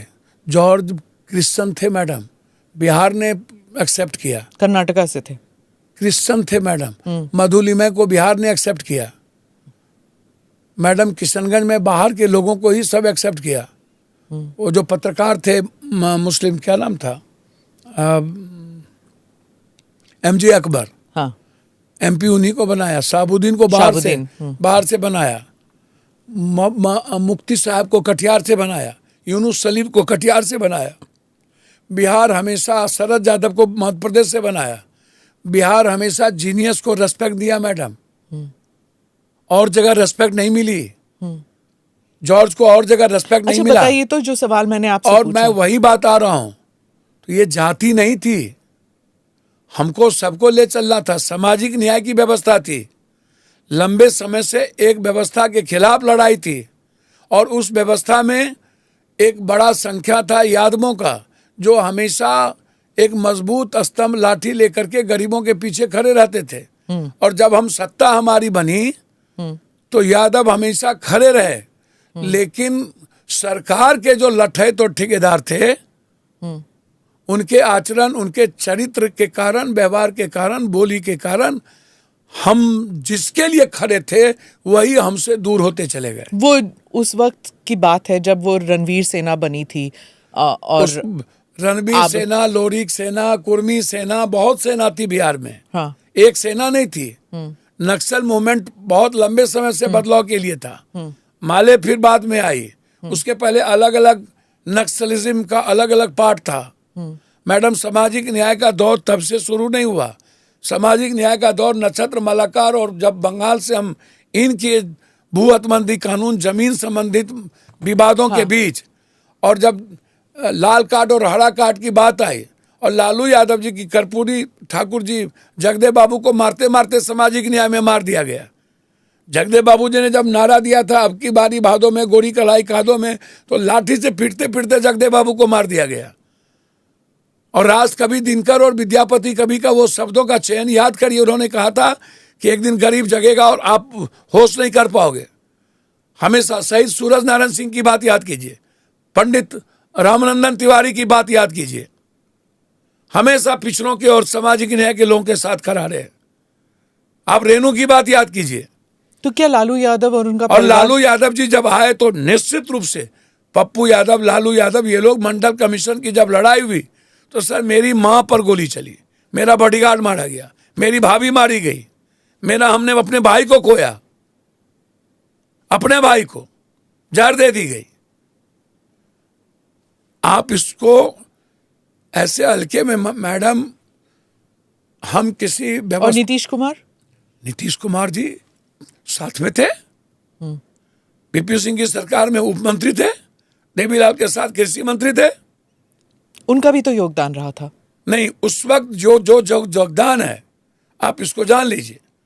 किसी के योगदान, रामविलास जी का योगदान कह दीजिए नहीं है, योगदान कर्पूरी ठाकुर और जगदेव बाबू का था। ये मैं आपको बता दूं मैडम, इसको आप समझ लीजिए। योगदान बिल्कुल इस वहां पर था शहीद सूरज नारायण सिंह, योगदान था कपिल देव बाबू, योगदान था भोला पासवान शास्त्री का। आप एक हल्के में नहीं ले सकते। और बिहार को किसी एक आदमी को नहीं, एक मौका मिला लालू यादव जी को, उसमें पप्पू यादव भी थे बनाने में, और हम एक जगह जाकर के दिग्भ्रमित हो गए। लालू यादव का 5 साल का वो शासन आम आदमी के जिंदगी के बदलाव का सबसे बड़ा ये था। राजनीतिक बदलाव, आर्थिक बदलाव नहीं। आजकल लोग कह रहे हैं अगर लालू यादव जी के बेटे की सरकार आती है, यानी कि गठबंधन की सरकार अब अगर आती है, तो वही जंगल राज फिर से आएगा। अच्छा, क्या वो जंगल राज था? और क्या अगर लालू यादव की बेटे की सरकार आती है, गठबंधन की सरकार आती है और तेजस्वी बनेंगे, नहीं सवाल तो सुन लीजिए ना, क्या अगर गठबंधन की सरकार आती है और तेजस्वी यादव अगर मुख्यमंत्री बनते हैं, तो क्या वही जंगल राज जो कहा जाता है कि लालू यादव का जो 5 साल का टेन्योर था वो जंगल राज था, क्या वो? लालू यादव का टेन्योर 15 साल था। हाँ, पर वो जो 5 साल को जंगल राज कहा 5 साल जंगल राज नहीं कहा गया। उस 5 साल में सब लोग साथ थे, अलग कोई नहीं हुआ। 5 साल के बाद पहले बीजेपी अलग हुई, बीजेपी भी साथ में थी, बीजेपी भी साथ में थी। अच्छा, अब बताइए। 5 साल के बाद एक राजनीतिक माहौल बनाया। जैसे 14 में सोशल मीडिया है और बीजेपी ने बहुत अच्छे तरीके से हार्वर्ड में, जो 6 क्लास और 9 क्लास ना पढ़ा हो भारत में, हार्वर्ड में पढ़ने वाले को एक जीनियस और सच बोलने की हिम्मत रखने वाला, 10,000 किलोमीटर चलने वाला, और सेकेंड पार्ट में मनमोहन सिंह जी के पीएम को ठुकरा देने वाला व्यक्ति को पप्पू बना दिया। उसी तरह क्या बताइए, आपने किसको ठुकराया? सर बताइए। मैंने क्या कहा नहीं सुने? नहीं सुनाई तो। मैंने कहा कि सेकेंड में पीएम की कुर्सी ठुकराने वाला एक हार्वर्ड में एक्सपर्ट में पढ़ने वाला एक जीनियस लड़का, जो राजनीति में, किसके बारे में बात कर रहे हैं आप? जो सच बोलने की हिम्मत रखता है। हार्वर्ड में पढ़ा? कौन? राहुल गांधी कहाँ पढ़े? हाँ, इसका भी ज्ञान ले लीजिए। उन्होंने ठुकराया जी, उन्होंने ठुकराया पीएम को ना, पीएम की कुर्सी ना, पीएम की कुर्सी। हाँ, उन्होंने मनमोहन सिंह जी ने कहा राहुल जी आप बनिए, बोला नेवर। अच्छा, 10,000 किलोमीटर पैदल चलने वाला इंसान, बिना किसी कपड़े के और सच की हिम्मत, जो पीएम का कुर्सी छोड़ दे, उसको भी कोई पप्पू। और आप लालू यादव की रीजन में जब ये सब लोग थे, आज इन्हें पसंद नहीं, नीतीश कुमार को सीएम बनाने में मेरी भी भूमिका है। हम लालू यादव के जब बिहार बंटवारा हो रहे थे तो खिलाफ थे, और लालू यादव जी ने जितना पप्पू यादव को तंग किया उतना किसी को नहीं किया। हम जब पूर्णिया में चुनाव लड़े, लालू यादव मेरे खिलाफ गए। इस बार जब हम चुनाव लड़े, प्रियंका जी के साथ जब पार्टी का हम मर्ज कर दिए कांग्रेस में, और हमें टिकट नहीं मिला, लालू यादव जी और उनके युवराज अड़ गए, तो जाके बोले बीजेपी को वोट दे दो, पप्पू को मत दो। और 67-70 एमएलए एमपी लेकर के वहाँ बैठे रहे। मोदी जी 2 बार गए, सारे माफिया और डीएम एसपी मेरे खिलाफ थे। नीतीश जी 2 बार रोड शो किए, 2 दिन लगातार पप्पू यादव को हराने के लिए। पूरा कंट्री एक तरफ था कि वो सीट नहीं जीतना चाहिए, पर आप जीत गए। और मेरी बात सुनिए मैडम, मैं आपको बता दूं, 40-50 गाड़ियों का काफिला चलता है जब आप चलते हैं। मैडम एक बात सुनिए, कौन आपको वोट नहीं देगा? मैं एक बात बोलूं मैडम, पीएम का काफिला, तो आप पीएम तो नहीं है ना? सर क्या पीएम तो नहीं मैं है? एमपी हूं ना मैडम। हाँ। कि नहीं हूं? हाँ। कि नहीं हूं? तो हाँ बताइए। हाँ। और यदि मेरे फॉलोअर इस कंट्री में पीएम से ज्यादा हो, यदि पीएम के सोशल मीडिया और उसके इंस्टाग्राम से मेरा रिट्वीट ज्यादा ना हो, निकालिए मैं अभी राजनीति छोड़ता हूँ। चलिए, चैलेंज है मेरा। पर सोशल मीडिया वाले वोट नहीं देते। फिर मेरी बात सुनिए ना मैडम, सोशल मीडिया से तो अरविंद केजरीवाल बना और आपके पीएम बने मैडम। अच्छा, मार्केटिंग करके वॉशिंग पाउडर, निरमा चश्मा, गोला गायब। ये प्रशांत किशोर जी भी ये सोशल पॉडकास्ट आप कहां से ले आए मैडम? पॉडकास्ट क्यों आया? हाँ, क्यों लोग सुनना चाहते हैं? इंस्टाग्राम क्यों देखना चाहते हैं? रील्स क्यों आ गया? वोटिंग और पॉपुलैरिटी सर अलग चीज आपको है ना। समझिए, सुनिए ना। हाँ। मैं एक बात बता, मैं थोड़ा ना इलेक्शन लड़ रही हूँ, मुझे मैं- कोई फर्क नहीं पड़ता। मैं एक बात सुनिए, चाहे लोग पॉडकास्ट नरेंद्र मोदी जी फिल्म से भी ज्यादा बेहतर कलाकार बने। फिल्मी हीरो क्या बनेंगे जो नरेंद्र मोदी कलाकार अपने को प्रस्तुत किया? एक बात सुन लीजिए। और दुनिया का जितना झूठ को सच में बदलने की कला जो उसने दिखाई, बाप रे बाप। वो आज के डेट में कलाकारी में वो पकड़ा गए हैं मजिस्ट्रेट चेकिंग में, अलग बात है। किस चीज में पकड़े गए? मजिस्ट्रेट चेकिंग में काहे? मतलब भाइयों, डॉलर मैं, भाइयों रुपया की वैल्यू मनमोहन सिंह को नहीं मैं, भाइयों शेयर मार्केट मैं, लव लेटर मैं, 2 करोड़ रुपया मैं, 2 करोड़ नौकरी मैं, 15 लाख रुपया मैं, ब्लैक मनी मैं, नोटबंदी मैं, जीएसटी मैं। और फिर भी 3 बार इलेक्शन और जीते। फिर भी फेल्योर। कहा फेलियर होते तो फिर इलेक्शन क्यों जीते? मैडम हाँ। पहली बार सोशल मीडिया और झूठ, सेकेंड बार पुलवामा, और थर्ड बार पुलवामा। उन्होंने पुलवामा करवाया, आप कह रहे हैं? उन्होंने करवाया या नहीं करवाया, उन्होंने बेहतरीन कलाकारी का इस्तेमाल पुलवामा को अपने चुनाव के लिए इस्तेमाल किया। जैसे इस बार वो सिंदूर का सौदा करना चाह रहे थे, अब लोगों ने समझ लिया कि नरेंद्र भाई मोदी जी का 56 इंच का नहीं 5 इंच का सीना है। तो ये ऑपरेशन सिंदूर का कोई असर नहीं होगा बिहार चुनाव में? भैया पूरी दुनिया मजाक बना रहा है मेरा। कह रहा है बा रे बा, इतना कमजोर पीएम तो धरती पर कभी कहीं आया ही नहीं। एक यूक्रेन नहीं डरा दुनिया से। मैडम बोला मैं मिट जाऊंगा इजराइल, लेकिन तुमसे नहीं डरूंगा।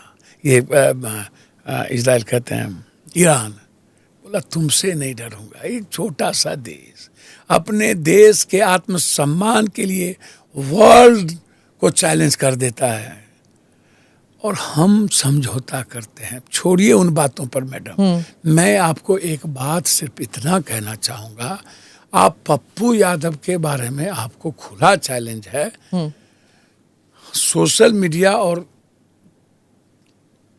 मोबाइल बता देता है कि हमारा मोबाइल एक्टिव हो या हम कब तक मोबाइल पर, और पप्पू यादव किस गांव में है। एक दूसरा, बाढ़ आए तो पप्पू, तूफान आए तो पप्पू, कोरोना आए तो पप्पू, पर इस कंट्री में भूज में भूकंप आया। अच्छा ठीक है, सर, मैडम पर सुनिए पप्पू ना। जी कहाँ जा रहे हैं? क्योंकि एक तरफ लोग कह रहे हैं कि आपको ट्रक पे चढ़ने नहीं दिया, दूसरी तरफ लोग कह रहे हैं कि प्रशांत किशोर जी जो हैं वो कन्हैया को भी बुलाएंगे और पप्पू जी को भी अपनी पार्टी सर, में बुलाएंगे। देखिए, प्रशांत किशोर जी पर आपका क्या विचार है कि एक नई किस्म की राजनीति लाने की कोशिश कर रहे हैं वो?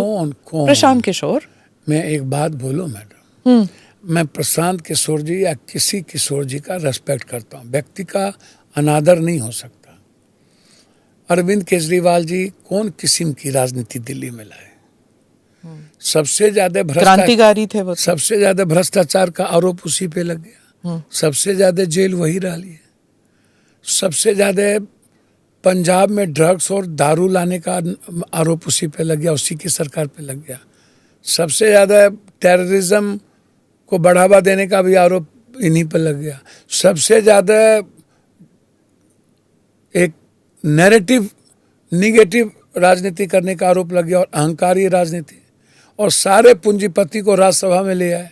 पर प्रशांत किशोर पे आते हैं ना, अरविंद केजरीवाल हार गए, अब निकल गए। अब आइए कि ऐसे लोग जिसको जमीन का, देखिए प्रशांत जी को अभी लंबा समय लगेगा, या अरविंद जी को, आप समझिए। क्यों लगेगा? वो इतने भैया 2 साल से तो बैठे हुए हैं गांव में। 2 साल का गांव में कौन कहाँ बैठा मैडम? मैं फिर कह रहा हूँ, पदयात्रा कर रहे हैं मैडम। पहली बार जब वो आए पद यात्रा तो मैडम 10,000 जो पद यात्रा क्या होता है वो राहुल गांधी से सीख लेते वो मैडम। वो राहुल गांधी सर, पूरे देश सुनिए की ना, कर रहे थे सुन ना। लीजिए ना मेरी बात, वो 1 किलोमीटर पद यात्रा नहीं किया, 1 किलोमीटर।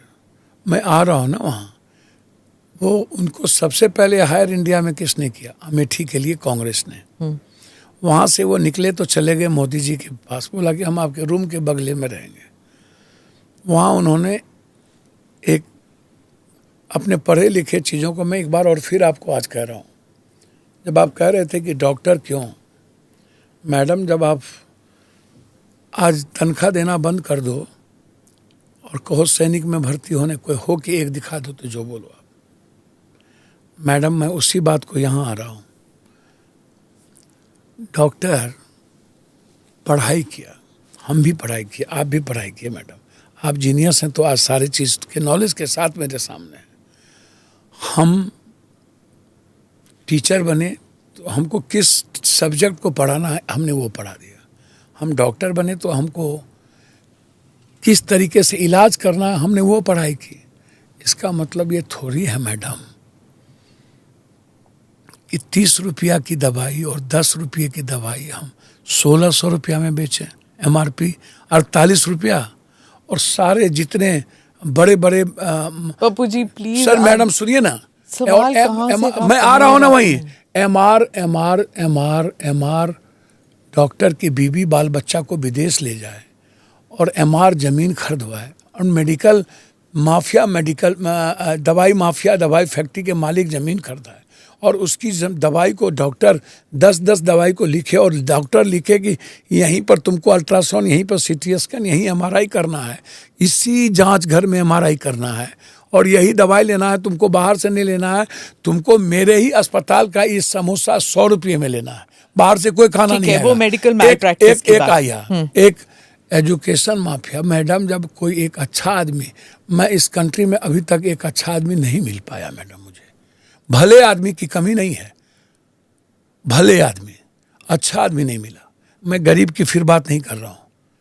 और मैडम जितनी बुराई का जरता है उसमें पढ़े लिखे लोग सबसे ऊपर हैं। तो अनपढ़ ही रखें क्या कादिर देश को? सुनिए ना, नहीं कौन कह रहा है? तो हम सर अब्दुल कलाम और अब्दुल कादिर ने भी परमाणु बनाया, पाकिस्तान, हाँ वो तिनखैया घोषित हो गए, और अब्दुल कलाम का जो तो आप तो ऐसे कह रहे हैं कि सारे डॉक्टर जो हैं अब्दुल कादिर हैं यहाँ पर। मैं 90% डॉक्टर अब्दुल कादिर है।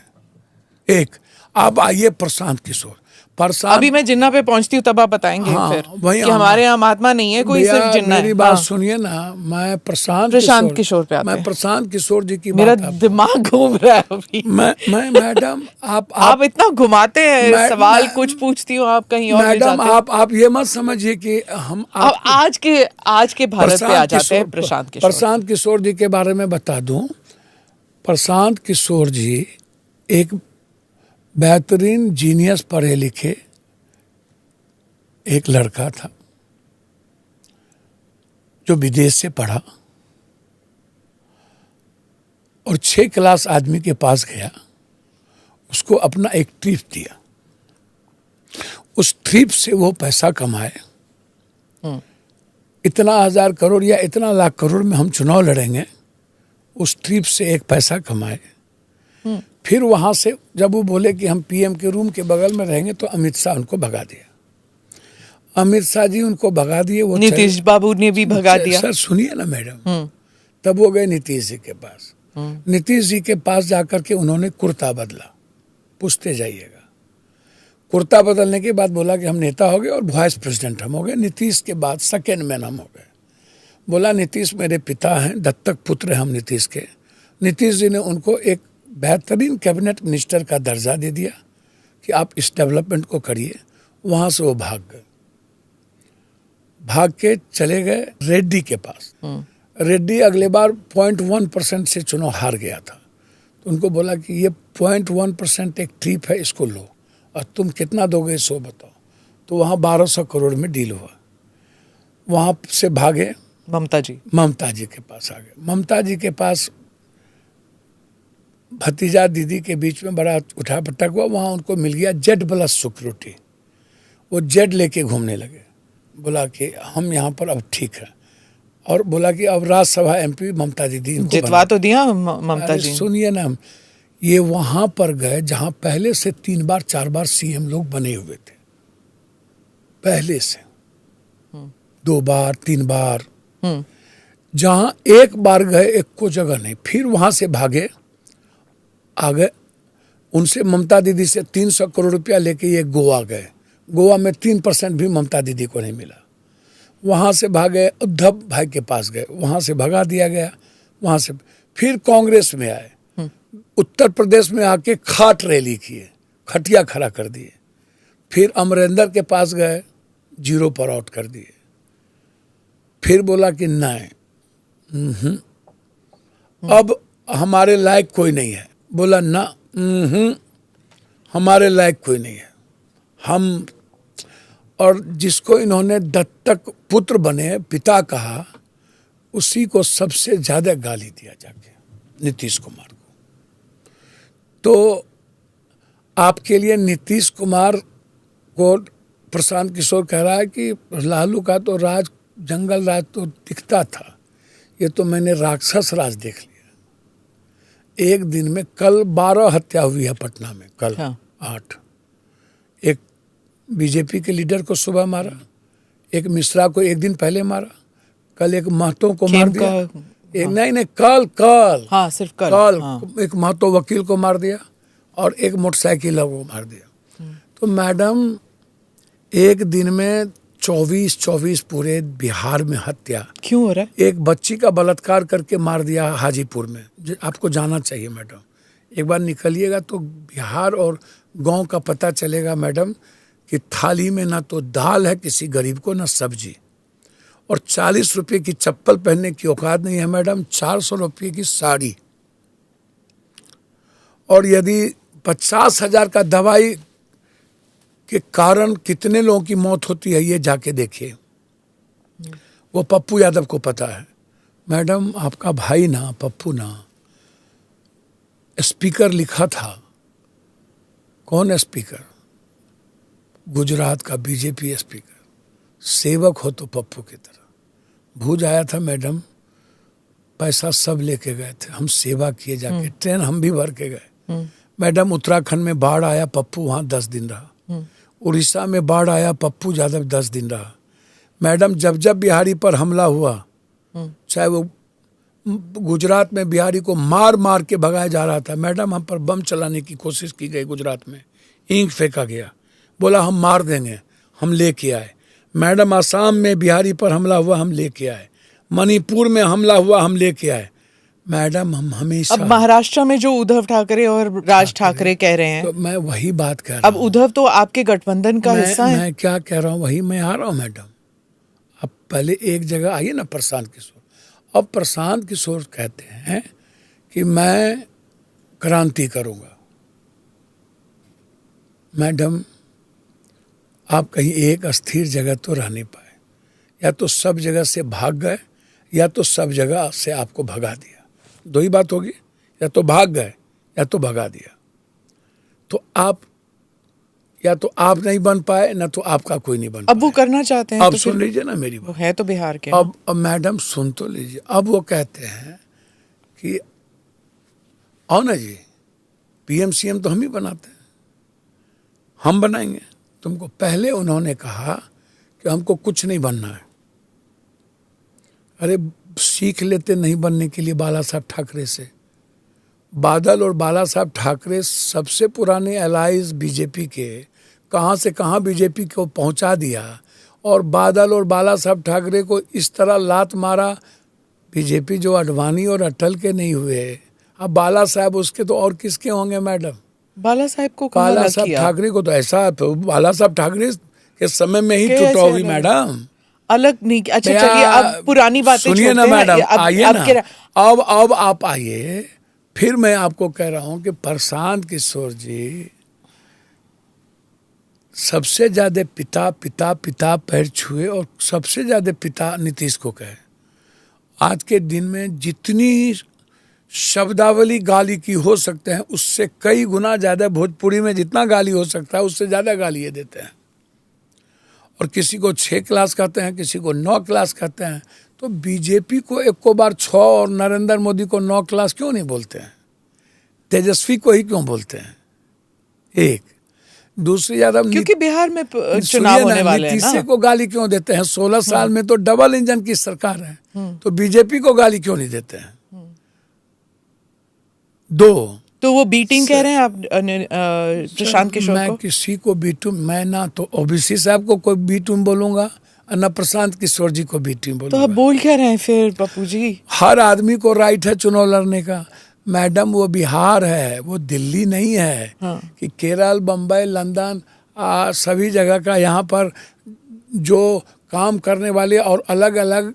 अच्छा चलिए, आप बिहार को जानते हैं। बिहार, क्या तेजस्वी यादव गठबंधन का मुख्यमंत्री चेहरा है कि नहीं है? अब पहला बात तो ये मैं बता दूं कि संगठित अपराध का जनक है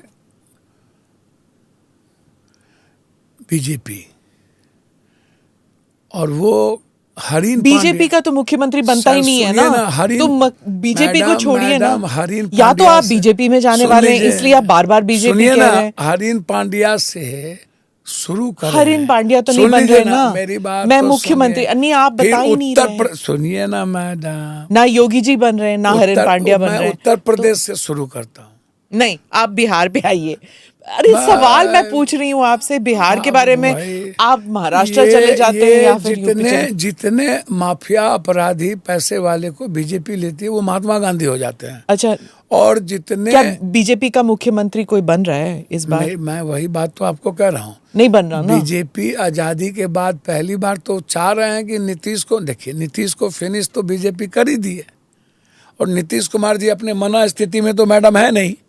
तो मैं आज आपको एक बात बहुत खूबसूरत, पर फिर भी बिहार देखिए, जात का जहर तो सब जगह है। चाहे कर्नाटक जाइए तो लिंगायत बोंगलिंगायत मिलेगा, कहीं जाइए तो मराठी गैर मराठी, जाति के बारे में पूछा ही नहीं ना। और जो बिहार जाइएगा, ये तो स्टीरियोटाइपिंग होती है कि मैं पूछ भी नहीं रही हूँ और आप जाति पे उतर आए हैं। सुनिए ना, जब बिहार जाइएगा तो जब एक जाति का कोई, ये हमेशा नॉन बिहारी पत्रकारों को बोला जाता है कि आप जाति के ऊपर सवाल पूछते हैं। यहाँ पर 1 घंटे से मैं जाति के ऊपर आई नहीं और आप मेरे पे डाल रहे हैं। सुन लीजिए ना, प्रशांत जी को पहले एक सलाह दीजिए कि अपने जाति का एक वोट लेने की क्षमता पैदा करें। फिर आप कर रहे हैं ना, मतलब और कुछ ना हो तो आप उनके स्वर्ण जाति पर उतर आए। मेरी बात तो सुनिए ना मैडम, बिहार में ना उन्होंने कहा कि हमको मुख्यमंत्री नहीं बनना है, अब वो कह रहे हैं कि नहीं, मुख्यमंत्री के लायक हम फिट हैं। आप भी कहते हैं कि मेरे को जाति पे मैं वोट नहीं मांगता। वो कहते हैं कि मैं जाति पे वोट तो लीजिए ना मेरी बात। लालू यादव जी बोलते हैं, नीतीश जी बोलते हैं ईबीसी ओबीसी, आप तो करते ही नहीं वो। मेरी बात तो सुन लीजिए ना, मैं वही बात आ रहा हूँ। अब वो पहले बोले एमएलए नहीं बनेंगे, बोले अब हम बनेंगे। पहले बोले मुख्यमंत्री नहीं बनेंगे, बोला हम बनेंगे। उनको कहिए कि अभी मुख्यमंत्री का सपना देखना छोड़ दें और किसी ओबीसी, दलित को चेहरा बना दें, माइनॉरिटीज को चेहरा बनाएं। सुनिए ना मेरी बात। आप फिर वही बात, हम सलाह आपके द्वारा दे रहे हैं। कन्हैया तो भूमिहार समाज से है। हाँ, वो भी नहीं बन सकता। मैं जो कह रहा हूँ, अभी बिहार में सामाजिक न्याय की बात करिए, और आप इस जन्म में, अगले इलेक्शन में, इस जन्म में आप डिप्टी सीएम बन जाएंगे, आप किंग मेकर बन जाएंगे, आप सरकार बना लेंगे कभी, लेकिन कोई अत्यंत पिछड़ी जाति या ओबीसी या दलित या माइनॉरिटीज ही मुख्यमंत्री होगा। इसको मैडम आप आज क्लोज कर दीजिए इस बात। अच्छा, गठबंधन का कौन बनेगा?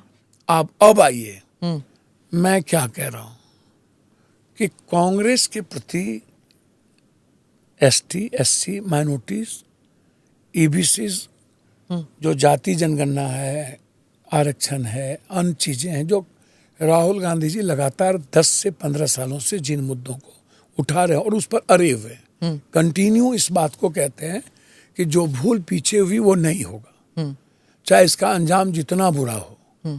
तो जिस 90-92% लोगों को क्यों अभी तक हम ऊपर नहीं आ पाया, जिसको लेकर के वो नए तरीके से काम कर रहे हैं, उनके प्रति जो यूथ पढ़े लिखे लोग हैं, अम्बेडकरवादी, एसटी, एससी, वो सब कांग्रेस को वोट देंगे इस बार। मेरी बात सुनिए ना। और मैं क्या कर रहा हूँ, उनका झुकाव, मैं ये नहीं कर रहा हूँ कि वो कांग्रेस को वोट दे देंगे। फिर किसको देंगे? मेरी बात तो मानिए, बात तो वही होगी, आरजेडी या कांग्रेस, है ना? उनका झुकाव कांग्रेस के नेता के प्रति बढ़ा है।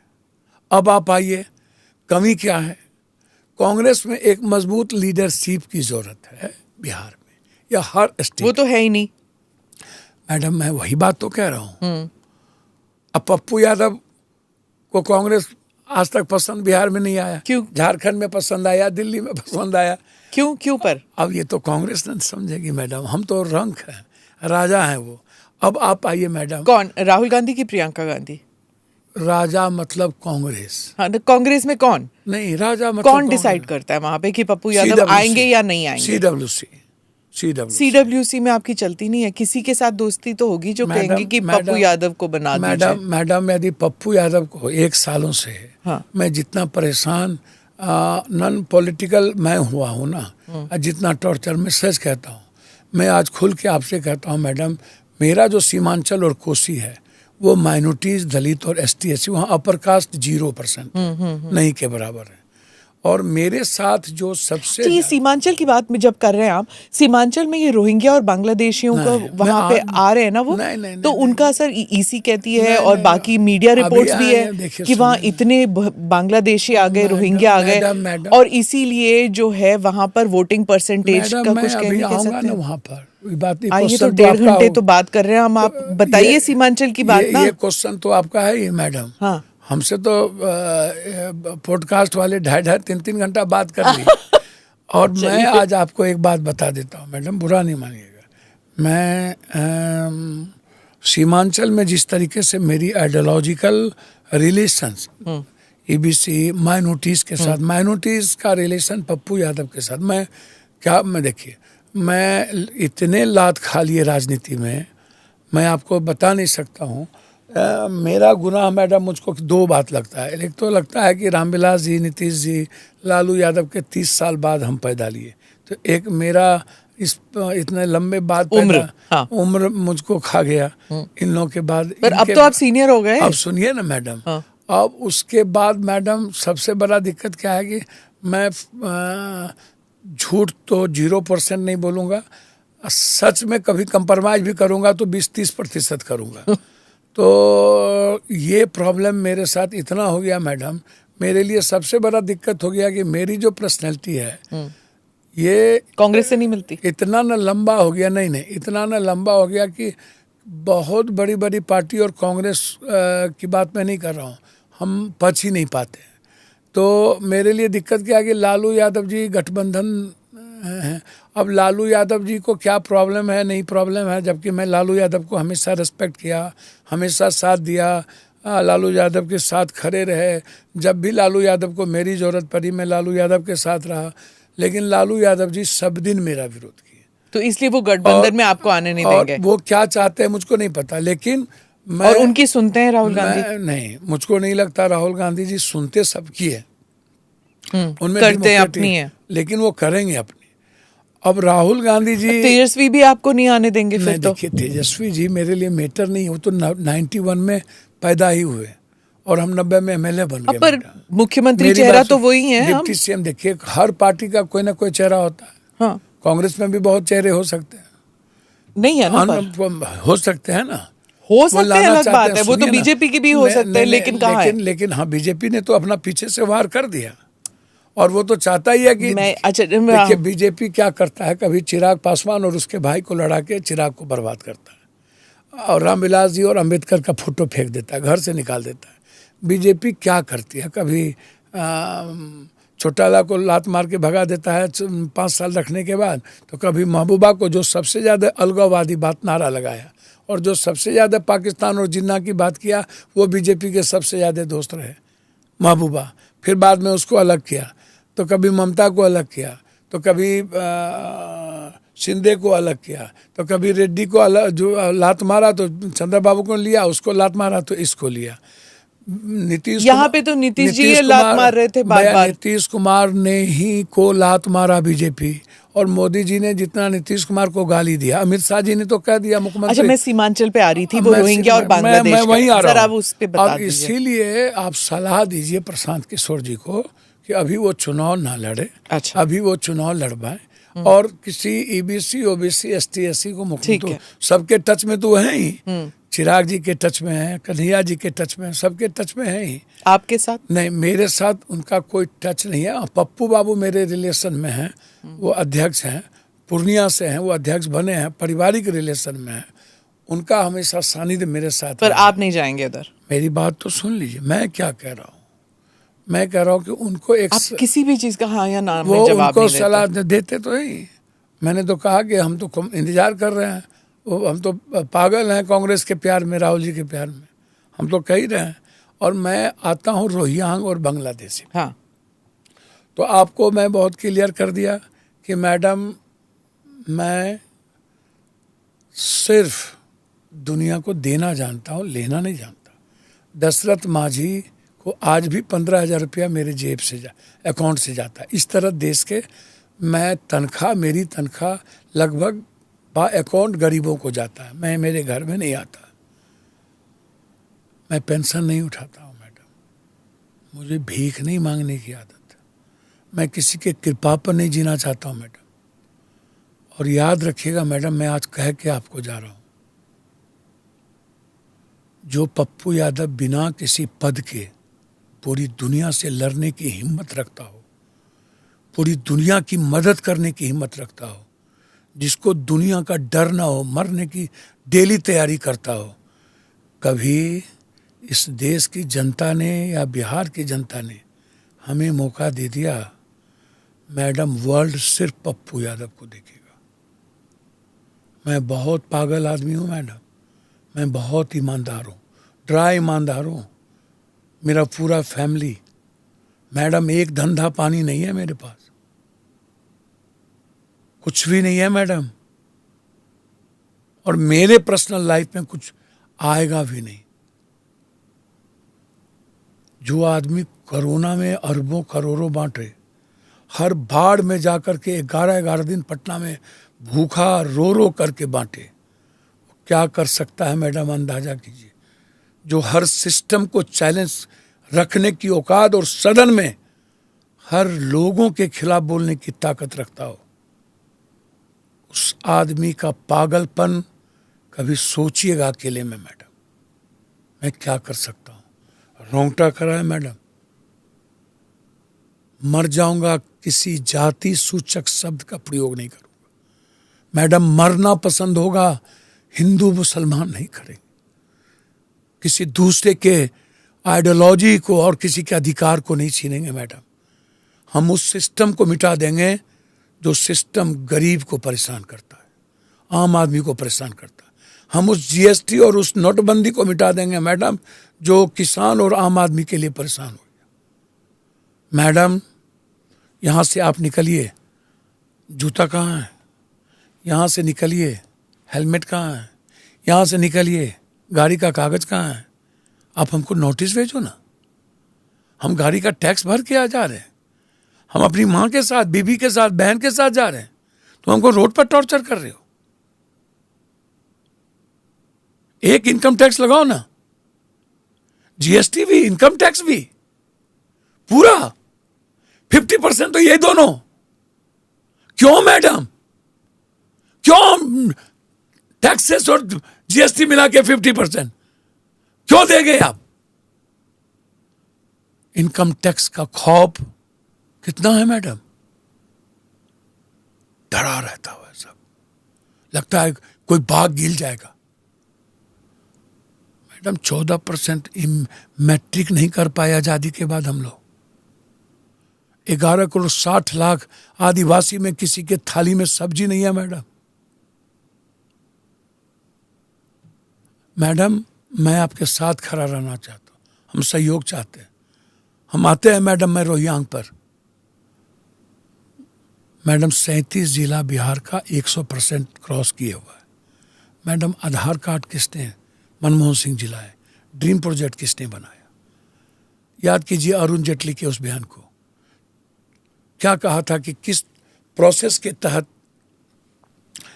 वोटर लिस्ट बनेंगे, कौन बाहर जाएगा कौन आएगा।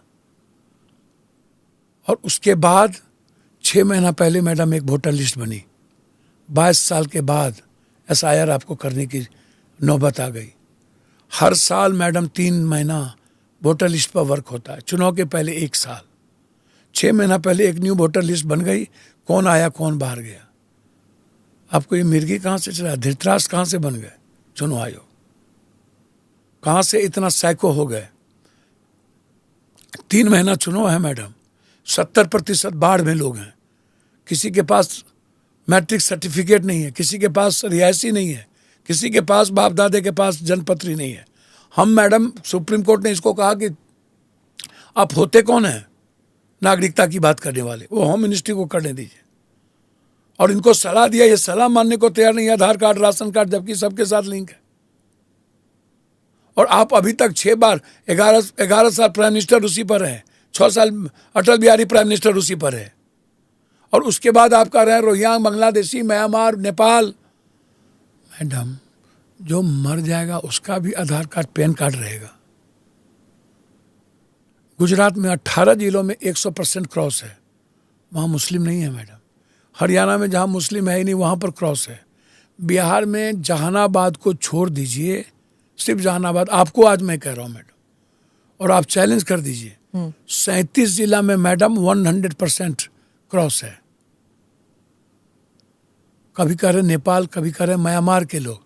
मैडम अभी आप पर्ची बांटे हैं, पर्ची लौटाने आपको कैसे पता चल गया मैडम, कहाँ से पता चल गया कि म्यांमार से हैं, नेपाल से हैं और बांग्लादेशी हैं। और सिर्फ आप पूर्णिया, कटिहार, किशनगंज, अररिया को आप गाली दे रहे हैं, वहाँ 26%, यहाँ 24%, यहाँ पर फलना, जबकि 37 जिला में 11, 12, 13, 6, 8% फाजिल है। और अब पब्लिक तो अपने से आधार कार्ड बनाया नहीं मैडम, और आप कह रहे हैं कि पैसा देके बना लिया, तो इसका मतलब आपको चुल्लू भर पानी में डूब के मर जाना चाहिए, आपने बढ़ावा दिया है। ये बात नहीं है मैडम, जो मर गए उसकी काउंटिंग ही नहीं ये लोग कर रहा है। नहीं करेंगे, क्यों करेंगे मैडम? वह तब आधार कार्ड मरने के बाद भी तो है ना मैडम। ये मैं क्या कह रहा हूँ इसको समझिए। यदि आप, इसीलिए तो SIR हो रहा है ना मैडम ये बात तो 6 महीना पहले आपको करने की जरूरत थी। ऐसा थोड़ी है 6 महीना पहले। और आपको यदि लग रहा है कि कुछ गलतियां हुई है हमसे, तो आप पहले आप 11 साल PM और 16 साल आपकी सरकार थी, और आप कोर्ट का सलाह भी मानने को तैयार नहीं है। और आप मैडम आप कह रहे हैं कि हम पैसा दे करके बना लिया, तो भैया आप एक कोर्ट की कमेटी बना लेते। इस चुनाव के 3 महीने के बाद चुनाव है, 2.5 करोड़, 3 करोड़ लोग बाहर में है मैडम, बिहार से बाहर। कुछ ना कुछ तो होता ही रहता है ना, या तो मैं क्या कह रहा हूँ, चुनाव के बाद तो आपके पास 4 साल है, कुछ हो या ना हो उससे हमको क्या लेना देना, आप उसको करा लीजिए। मैं भी चाहता हूँ कि यदि कोई बाहरी लोग हैं और हमारे संविधान के मुताबिक नहीं है तो सबको निकाल दीजिए। सभी लोग चाहते हैं, इसमें थोड़ी आपको नेहरू और इंदिरा आके रोका। तो घुसपैठियों को निकालना चाहिए, ये आप मानते हैं? बिल्कुल, सबको सब मानता है, जो लोग घुसपैठी नहीं, जो लोग भी गलत तरीके से हैं। तो मैडम ये तो इनकी गलती है ना, इन्होंने किया है ना। आज ये जब आप देखें चुनाव जीतने के लिए कोई माध्यम नहीं बचा, रास्ता, तब आप जाकर के जो 6% फॉरम है जहां आप चुनाव जीत ही नहीं सकते, वहां बाप कर रहे हैं आप। अब वहां आप धृतराष्ट्र बना दिए चुनाव आयोग को। अच्छा, सीमांचल एरिया में चुनाव लड़के क्या करना चाहिए हम लोग को? सीमांचल एरिया में AIMIM भी कह रही हैं कि वो आएंगे, वो भी वहां लड़ेंगे इस बारी। मैडम सबको क्या लड़ने का राइट है, और वो गठबंधन का हिस्सा बनना चाहते हैं इस बार। नहीं, वो पहले भी लड़ चुके हैं। मैं ये कह रही हूँ कि उनके जो जीते हुए विधायक हैं वो RJD में चले गए थे। मैडम मैं आपसे एक तो बात इस बार वो गठबंधन का हिस्सा कैसे बन सकते हैं? मैडम मैं एक बात बोलूं कि पहले तो देखिए, जब आप एक धुरी की बात करिएगा कि RSS ये ऐसा वो ऐसा नफरत फैला रहे हैं, तो आप AIMM को उन चीज़ों से दूर होना पड़ेगा ना। हम तो सलाह ही दे सकते हैं, आग्रह तो नहीं करेंगे। और लड़ने का तो अधिकार सबको। तो MIM RSS के साथ जुड़ा है क्या? आप क्या कह रहे हैं? मेरे को समझ नहीं आ रहा। धुरी, मैंने कहा यदि कोई RSS को गाली देता है, कहता है ये एक नॉर्थ साइड है, तो IMM भी तो अपने साउथ साइड की बात हमेशा करता है। ध्रुवीकरण की राजनीति तो नहीं चलेगी ना मैडम। आप एक आदमी को गाली दीजिएगा, एक आदमी को क्या कहिएगा कि नहीं तुम सही हो। मैडम आप कांग्रेस की जो आइडियोलॉजी है उसमें आप यदि फिट नहीं बैठेंगे तो गठबंधन कहाँ से होगा। तो कौन आ सकता है फिर? प्रशांत किशोर नहीं आ सकते गठबंधन में? AIMIM आप आ सकते हैं? नहीं, हमने आप भी नहीं आ सकते? हमने कहा कि प्रशांत किशोर नहीं आ सकते, नहीं आएंगे ना वो। ये तो ऊपर की बात है ना मैडम। कौन आएंगे कौन नहीं आएंगे प्रशांत किशोर और आप प्रासंगिकता के आपको नहीं आने देंगे? हम तो एसोसिएट मेंबर हैं कांग्रेस में। हाँ, एसोसिएट मेंबर हैं कांग्रेस के लिए। आप लड़ेंगे इस बार? कांग्रेस के लिए लगातार काम कर रहे हैं। आप लड़ेंगे? कांग्रेस का नेतृत्व जो चाहेगा मैं करूंगा। और मैडम मैं रथ पे नहीं चढ़ना, मैं इतना दुनिया में पप्पू यादव के फॉलोअर है ना मैडम, मुझे किसी के सहारे की जरूरत नहीं है मैडम। आपको कमीज से खींच के निकाला मैं कौन कर दिया? दिखा दीजिए मैडम। हाँ, वीडियो निकालो वीडियो, निकालिए वीडियो। पीछे चैलेंज से है किसी ने सर, पीछे निकालिए, चैलेंज है मैडम। हाँ, पीछे से खींचा था मैडम, निकालिए ना। निकालिए। ये है मेरे पास, मैंने देखा, इसीलिए तो मैंने पूछा आपसे। मैडम निकालिए, बिल्कुल निकालिए। ये देखिए ना। हाँ, देखिए ये देखिए मैडम, देखिए ना। अब हम फिर वही बात, पीछे से तो है ही नहीं, पीछे से हमें उठा रहा है ऐसे। पब्लिक है वो, काले कपड़े में मैडम, सिक्योरिटी वाला पीछे पब्लिक है वो मैडम। ऐसे हम जो गिरे हैं, चोट लगा है, आपको खींच रहे पीछे से। वो देखिए, पप्पू यादव के लिए दुनिया पागल है, हम किसी के लिए पागल नहीं है मैडम। तो मैं कहाँ कह रही हूँ, मैं ये तो नहीं कह रही कि सही किया। आप देखिए ना मैडम, ये देखिए, आप देखिए ना, ये देखिए, देखिए उठा रहा, खींच रहे हैं आपको। हाँ, खींच रहे हैं कि ऊपर नहीं चढ़ सकते। नहीं, वो हिंच, हम गिर गए थे, वो हिंच रहे थे। आप नहीं गिरे सर, हमको बैक नहीं किया किसी ने। आप मैडम, हम गिर चुके थे। नहीं, यहाँ पर कहाँ गिरे आप मैडम? वो ऊँट सीढ़ी पर हम गिरे हुए हैं। आपकी इतनी तौहीन हो रही है और आप फिर भी आप डिफेंड कर रहे हैं। मैडम, मैं सवाल नहीं उठता।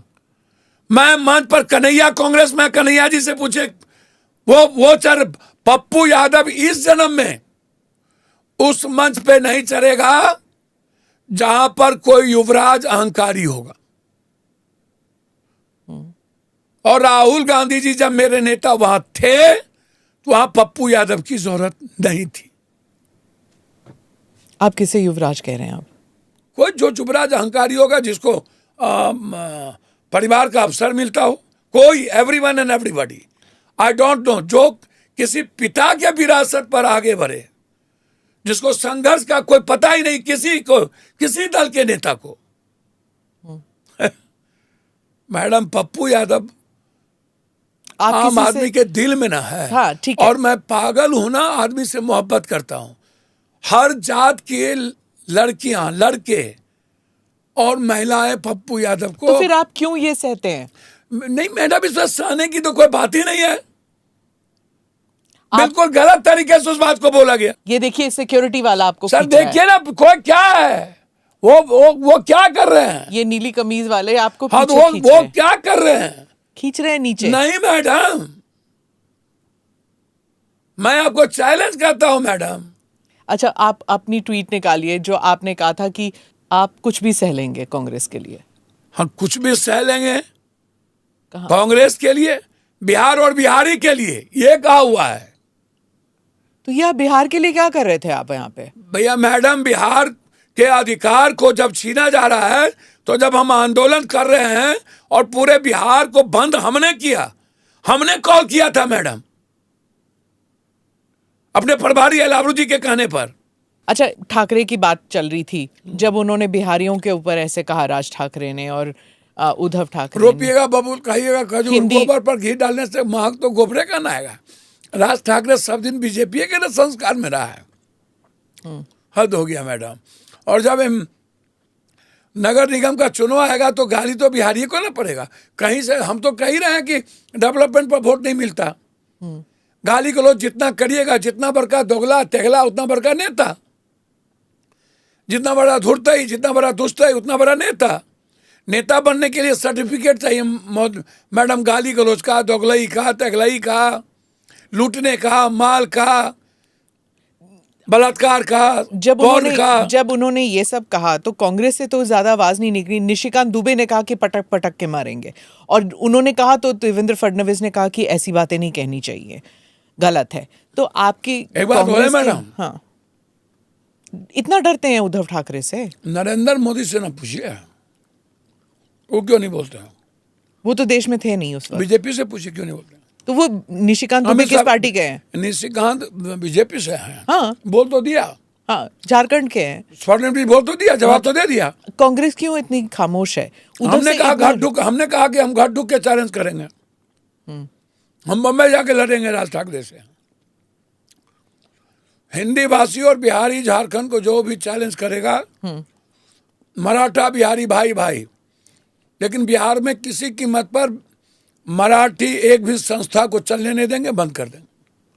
एक हमारा सेक्शन है स्नैपचैट, उससे पहले मैं आपसे पूछना चाहती हूँ, एक हमेशा एक पुरानी बात थी जो आपके साथ हुआ था, इसके बारे में मैं जरूर पूछूंगी कि एक वो किम डेवी का जो हुआ था पुरुलिया, मैडम बहुत पुरानी बात है। नरसिम्हा राव, क्या हुआ था कोई मैटर हो तो बताइए तो। IB, ED, CBI सबको इन्वॉल्व कर दिया था। हाँ, तो हम ना 3 में ना 13 में आनंद मार्गी का बेटा होने के लिए हमको पप्पू यादव थे। उसने तो कहा ना कि आपकी भैया, आपकी गाड़ी में वो छुपा के ले मैडम, गए थे इसलिए उसको। तो आप कुछ जानते ही नहीं है मैडम।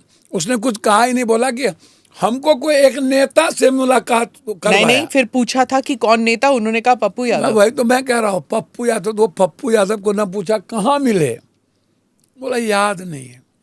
कौन है पप्पू यादव, वो भी चेहरा नहीं चिन्हा। हाँ, पर उन्होंने कहा आपकी गाड़ी में वो मैडम भगा के ले गए थे तो हमको नेपाल। तो समझ में नहीं आता है मैडम। हमको तो आप कभी कहता है वो कि ट्रेन से ले गए, कभी आपको गाड़ी से। नहीं, ट्रेन से ले गए वो। मैडम हाँ। पप्पू यादव ट्रेन से ले जाएगा कि नहीं, पहले गाड़ी से गए। नहीं, ऐसे नहीं, पहले वो गाड़ी से गए और गाड़ी उन्होंने कहा कि आपका था, MP थे, पप्पू यादव की गाड़ी थी, फिर वो ट्रेन से गए। हमको तो समझ में नहीं आया मैडम, MP थे या क्या थे। कब की बात IB को भी फंसा है कि IB इन्वॉल्व थे, नरसिम्हा राव इन्वॉल्व थे, हाँ। PM इन्वॉल्व थे। तो पहले आप PM नरसिम्हा राव से पूछ लेते। आनंद मार्गियों के लिए था ना वो तो सारा। भैया तो आनंद मार्गी ना जानेंगे। तो आप आनंद मार्गी तो हैं। मैं आनंद मार्गी का बेटा हूं और आनंद मार्गी के साधना पद्धति को जानता हूं। तो आनंद मार्गी के लिए थे तो ये सरकार ना जानती उस वक्त। तो AK-47 सब आप लोगों के लिए नहीं था? भैया ये आनंद मार्गी के लिए था, तो आनंद मार्गी से ना पूछिएगा। इसीलिए तो पूछ रही हूँ हम एक आपसे। फॉलोवर हैं, हाँ, तो हमसे क्या पूछिएगा, आप आपकी- सन्यासी से पूछिएगा। आपकी गाड़ी में गए थे ना, सवाल नहीं उठता। तो जो कभी दूर दूर तक मैंने किसी डेविड और गर्ल डेविड को देखा भी नहीं। फिर आपने ऐसी गाड़ी दे दी समाज सेवा में। गाड़ी दे दी हाँ, सर, कभी जाने ही नहीं। किसी ने कोई कह दिया आपको कि हमको मैडम ने हमको 10 करोड़ रुपया दिया, हो गया। हाँ, जब वो प्रूफ ना कोई बात हुई ना कोई जांच में आया, सारे जांच में कह दिया कि बिल्कुल गलत, तब भी आप पूछ रहे हैं ये सवाल। हाँ, बहुत पुरानी बात है, इसलिए पूछना पूछ भी रहे नहीं थे। चाहिए मैडम आपको। हाँ। जब वो जांच में कोई बात नहीं, चीज नहीं, बात वो नहीं करना चाहिए। चलिए स्नैप रिएक्शन पे चले जाते हैं। उवैसी साहब के बारे में बताइएगा कि क्या इनका वर्चस्व क्या है बिहार में? ये अपनी राजनीति है, और राजनीति करने का अपने तरीके से। कितने सीटों पर लड़ेंगे? RSS को राइट है, बीजेपी को राइट है, तो इनको भी अपना तो राइट है। 25-30 सीट कितने? और नहीं। सीमांचल में इनका असर होगा? कोई असर नहीं। कितने सीट असर तो जीतेंगे? कुछ ना कुछ होता ही है सबका मैडम। हाँ, पर वोट तो काटेंगे ना? मुझे नहीं लगता मैडम। कांग्रेस के वोट, मुसलमान के वोट तो जाएंगे ना इनके पास? देखिए, कांग्रेस का वोट मुसलमान का वोट नहीं है मैडम। क्यों? MY तो उनका है ना। कांग्रेस का नहीं है मैडम। कांग्रेस सरदार है, कांग्रेस ब्राह्मणों की पार्टी है, कांग्रेस भूमिहारों की पार्टी है, कांग्रेस EBC की आइडियोलॉजी पर चलती है, कांग्रेस सबकी पार्टी है। तो मुसलमान वोट फिर किसके पास जाता है? जो बीजेपी के खिलाफ जो रहता है। जो कांग्रेस है। भैया तो बट नेचुरल है। तो फिर कांग्रेस है ना। अम्बेडकर को मानने वाले का वोट तो फिर आप क्यों कह रहे हैं कि कांग्रेस का वोट नहीं? तो मुसलमान की बात आपकी है ना। हाँ, तो मुसलमान नहीं मैडम, ये नहीं हो सकता। बाबू जगजीवन राम अच्छे क्यों भूल आदमी। गया? बिहार क्यों सवाल भूल ही नहीं गया? उठता, सवाल ही नहीं उठता। मीरा कुमार को आज तक याद रखे, उस परिवार को अभी उनके टिकट दिया, स्पीकर बनाया, उसके आगे अभी भी कुछ उनके नहीं। परिवार को MP में टिकट दिया बांकीपुर से। जयप्रकाश नारायण। मैडम समय काल पात्र परिस्थिति के अनुसार सब कुछ चेंज हो जाता है। आज JP होते तो उस मोमेंट का कोई वैल्यू नहीं देता। गांधी आज होते तो कहता कौन है गांधी, भगाओ इसको। जब सच में? जी जी, जब बुद्ध को नहीं छोड़ा यह देश, मार लाठी भगा दिया, मोहम्मद साहब को नहीं छोड़ा, जब भी किसको छोड़ा यह कंट्री, महावीर को नहीं छोड़ा, किसको ये कंट्री छोड़ा? क्यों? सब अनुयायी हैं उनके। सर सब गाली दे करके बुद्ध को तो यहाँ पे छोड़ा नहीं, एक्सेप्ट भी नहीं किया। आज तक बुद्ध एक्सेप्टेबल नहीं है बिहार में, इंडिया में। क्या कह रहे हैं आप? सर सही कर रहे हैं, बुद्ध को जापान ने एक्सेप्ट किया, हांगकांग ने किया, लंदन ने क्यों किया। नहीं किया? यहाँ से जन्मा है आज भी किसी, आज भी कोई कहता है चंद्रवंशी है, कोई कहता है बुद्ध, कोई एक्सेप्टेबल नहीं है बुद्ध का यहाँ पर मैडम, कोई नहीं, बिल्कुल नहीं। बुद्धम शरणम गच्छामि अपो दीपो बाबा कोई नहीं करता मैडम। क्यों नहीं करते? सब कोई नहीं मैडम, कोई नहीं। चलिए इस पे भी किसी हमारे के विचार रूम नहीं में आप मिलते। दिखा दो बुद्ध की फोटो, चलो आप ही के रूम में हम देखना चाहेंगे। आइए दिखा देते हैं आपको। चलिए मैडम। हाँ। नहीं हम अभी देखेंगे मैडम। अभी चलिए ऊपर। नहीं हम अभी चलिए देखेंगे। चलिए दिखाते चलेंगे हैं आपको। अभी। हाँ, कन्हैया कुमार जेएनयू का एक जीनियस लड़का है, प्रतिभावान लड़का है, बस। बिहार में चुनाव लड़ेंगे, हारेंगे, जीतेंगे? देखिए एक बात बताइए मैडम, अच्छे और जीनियस आदमी को चुनाव जीतना ही चाहिए, बस में ये जीनियस है क्या? जेएनयू में पढ़ा लिखा जिसकी एक समझ है, जिन पर कई नैरेटिव झूठ फूस का बना दो तो उनके जीनियस को क्या खत्म कर दोगे? इंटेलिजेंट पर जीतते तो है नहीं वो, चाहे दिल्ली में हो या फिर बिहार में। जात पात के युग में मैडम बहुत सारी प्रॉब्लम आती है। हाँ, कर्पूरी ठाकुर ये तो प्रणेता। क्या आज का बिहारी जानता है उनके बारे में? जी, जो आज का बिहारी, क्या वो जानता है उनका योगदान? मुख्यमंत्री बनने के बाद भी ये जाके नाई का काम किया, इससे सरल और विनम्र, इससे ईमानदार। इन्होंने ऊंची जात की बेटियों को भी आरक्षण दिया था, इंजीनियरिंग का जब हुआ था। इन्होंने जात पात नहीं किया, लेकिन इन्होंने बड़े लंबे समय तक समाज के अंतिम व्यक्ति के लिए लड़ाई लड़े। और जब तक बिहार रहेगा, यह देश रहेगा, कर्पूरी ठाकुर, जेपी लोहिया, ये लोग जिंदा रहेंगे, गांधी जिंदा रहेंगे, नाथूराम गोडसे जिंदा नहीं रहेंगे। उसको मानने वाले सिर्फ आरएसएस और बीजेपी, और उसके बाद धरती पर कोई यूथ नहीं होगा।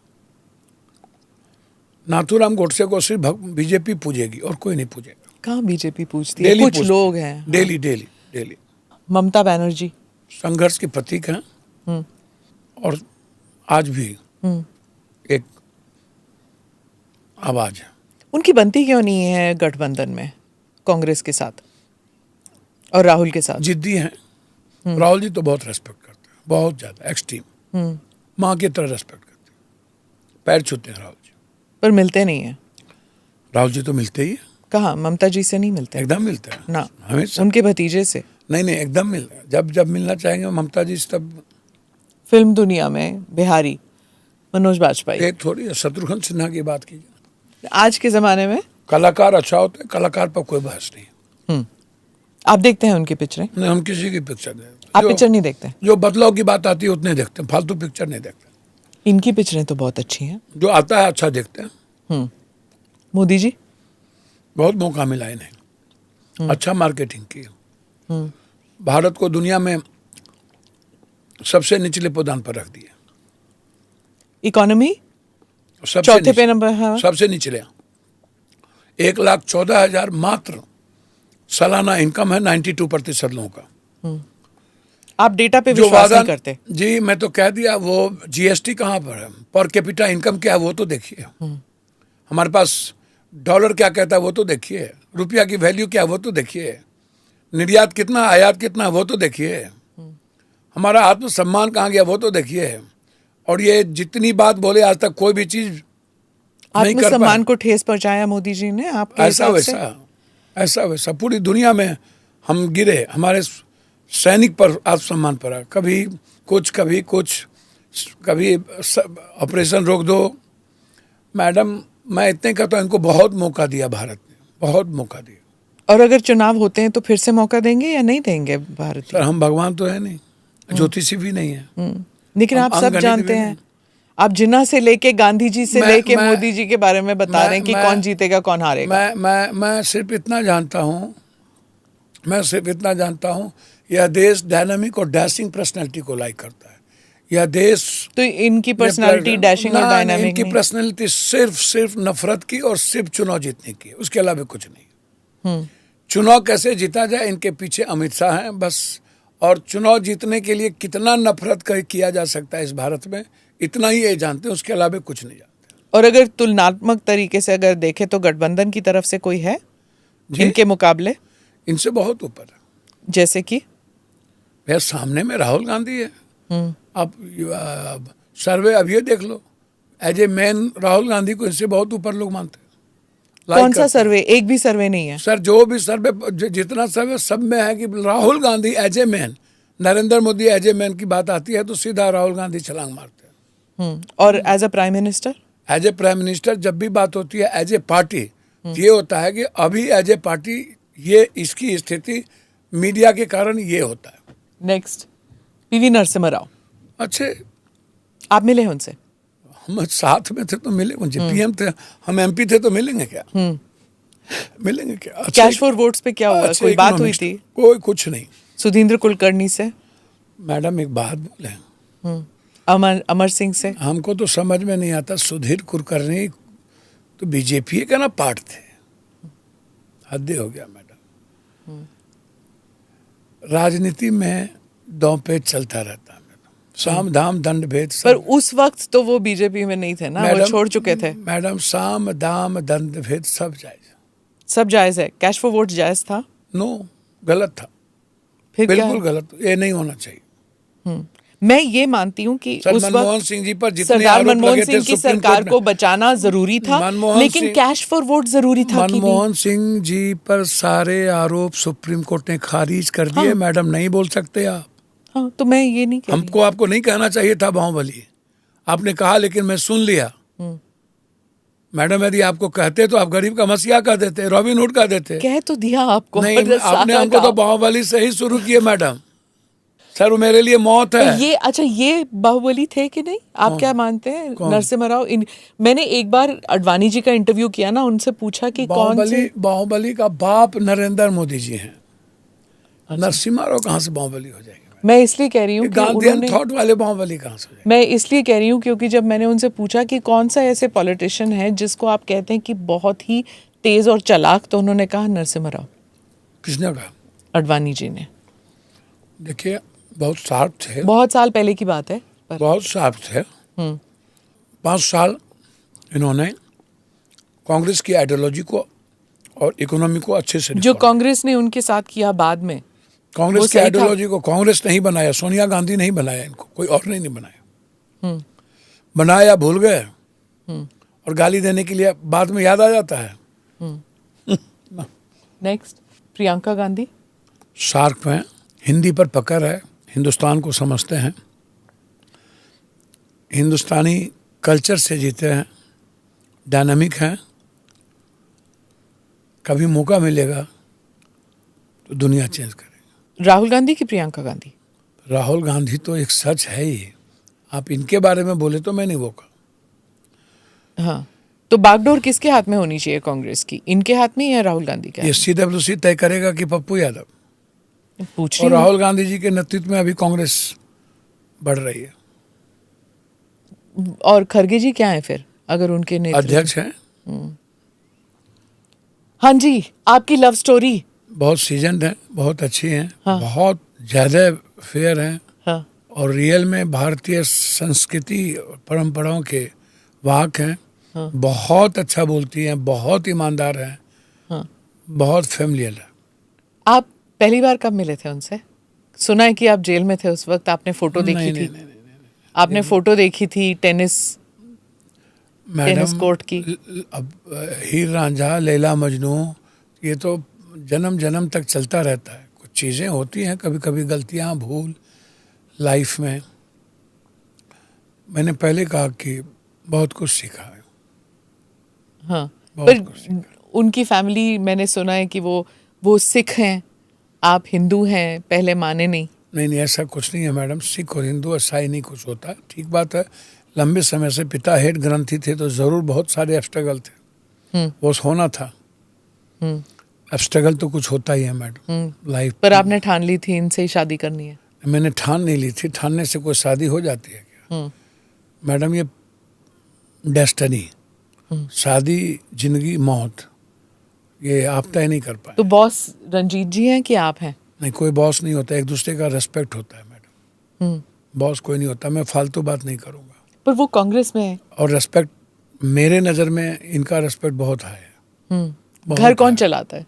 घर यही चलाता और डिसीजन कौन लेता है? है। डिसीजन, पॉलिटिकल डिसीजन वो भी लेती हैं, हम भी लेते हैं। अपना अपना डिसीजन है। तो संसद में जब होते हैं तो किस तरफ पलड़ा भारी होता है? नहीं, संसद में अच्छा बोलती है, मैं इतने जानता हूँ। और कांग्रेस का रेस्पेक्ट, सोनिया जी का रेस्पेक्ट, राहुल जी का रेस्पेक्ट इनके प्रति बहुत ऊंचा है, हमसे कई गुना ज़्यादा। सोनिया जी पे आ जाते हैं इनके बारे में। बहुत मैडम, जिस परिस्थितियों को इन्होंने झेला है ना, कोई लेडीज कम झेल सकती है। और उस परिस्थितियों में भारतीय कल्चर में अपने को रख कर एक बेटी, एक दुल्हन की तरह जिस तरीके से कांग्रेस को मेंटेन आज तक किया और इस ऊंचाई पर ले गए, और दोनों बच्चे को इसने लड़ना सिखाया, सैल्यूट है उस माँ को मैडम। चलिए, इस पर हम ये वाला पॉडकास्ट समाप्त करते हैं। इलेक्शन के बाद मिलेंगे। थैंक यू मैडम, बहुत अच्छा लगा। धन्यवाद। प्रणाम मैडम। प्रणाम। Thank you for watching or listening to this edition of the ANI podcast with Smita Prakash. Do like or subscribe on whichever channel you have seen this or heard this. Namaste. Jai Hind.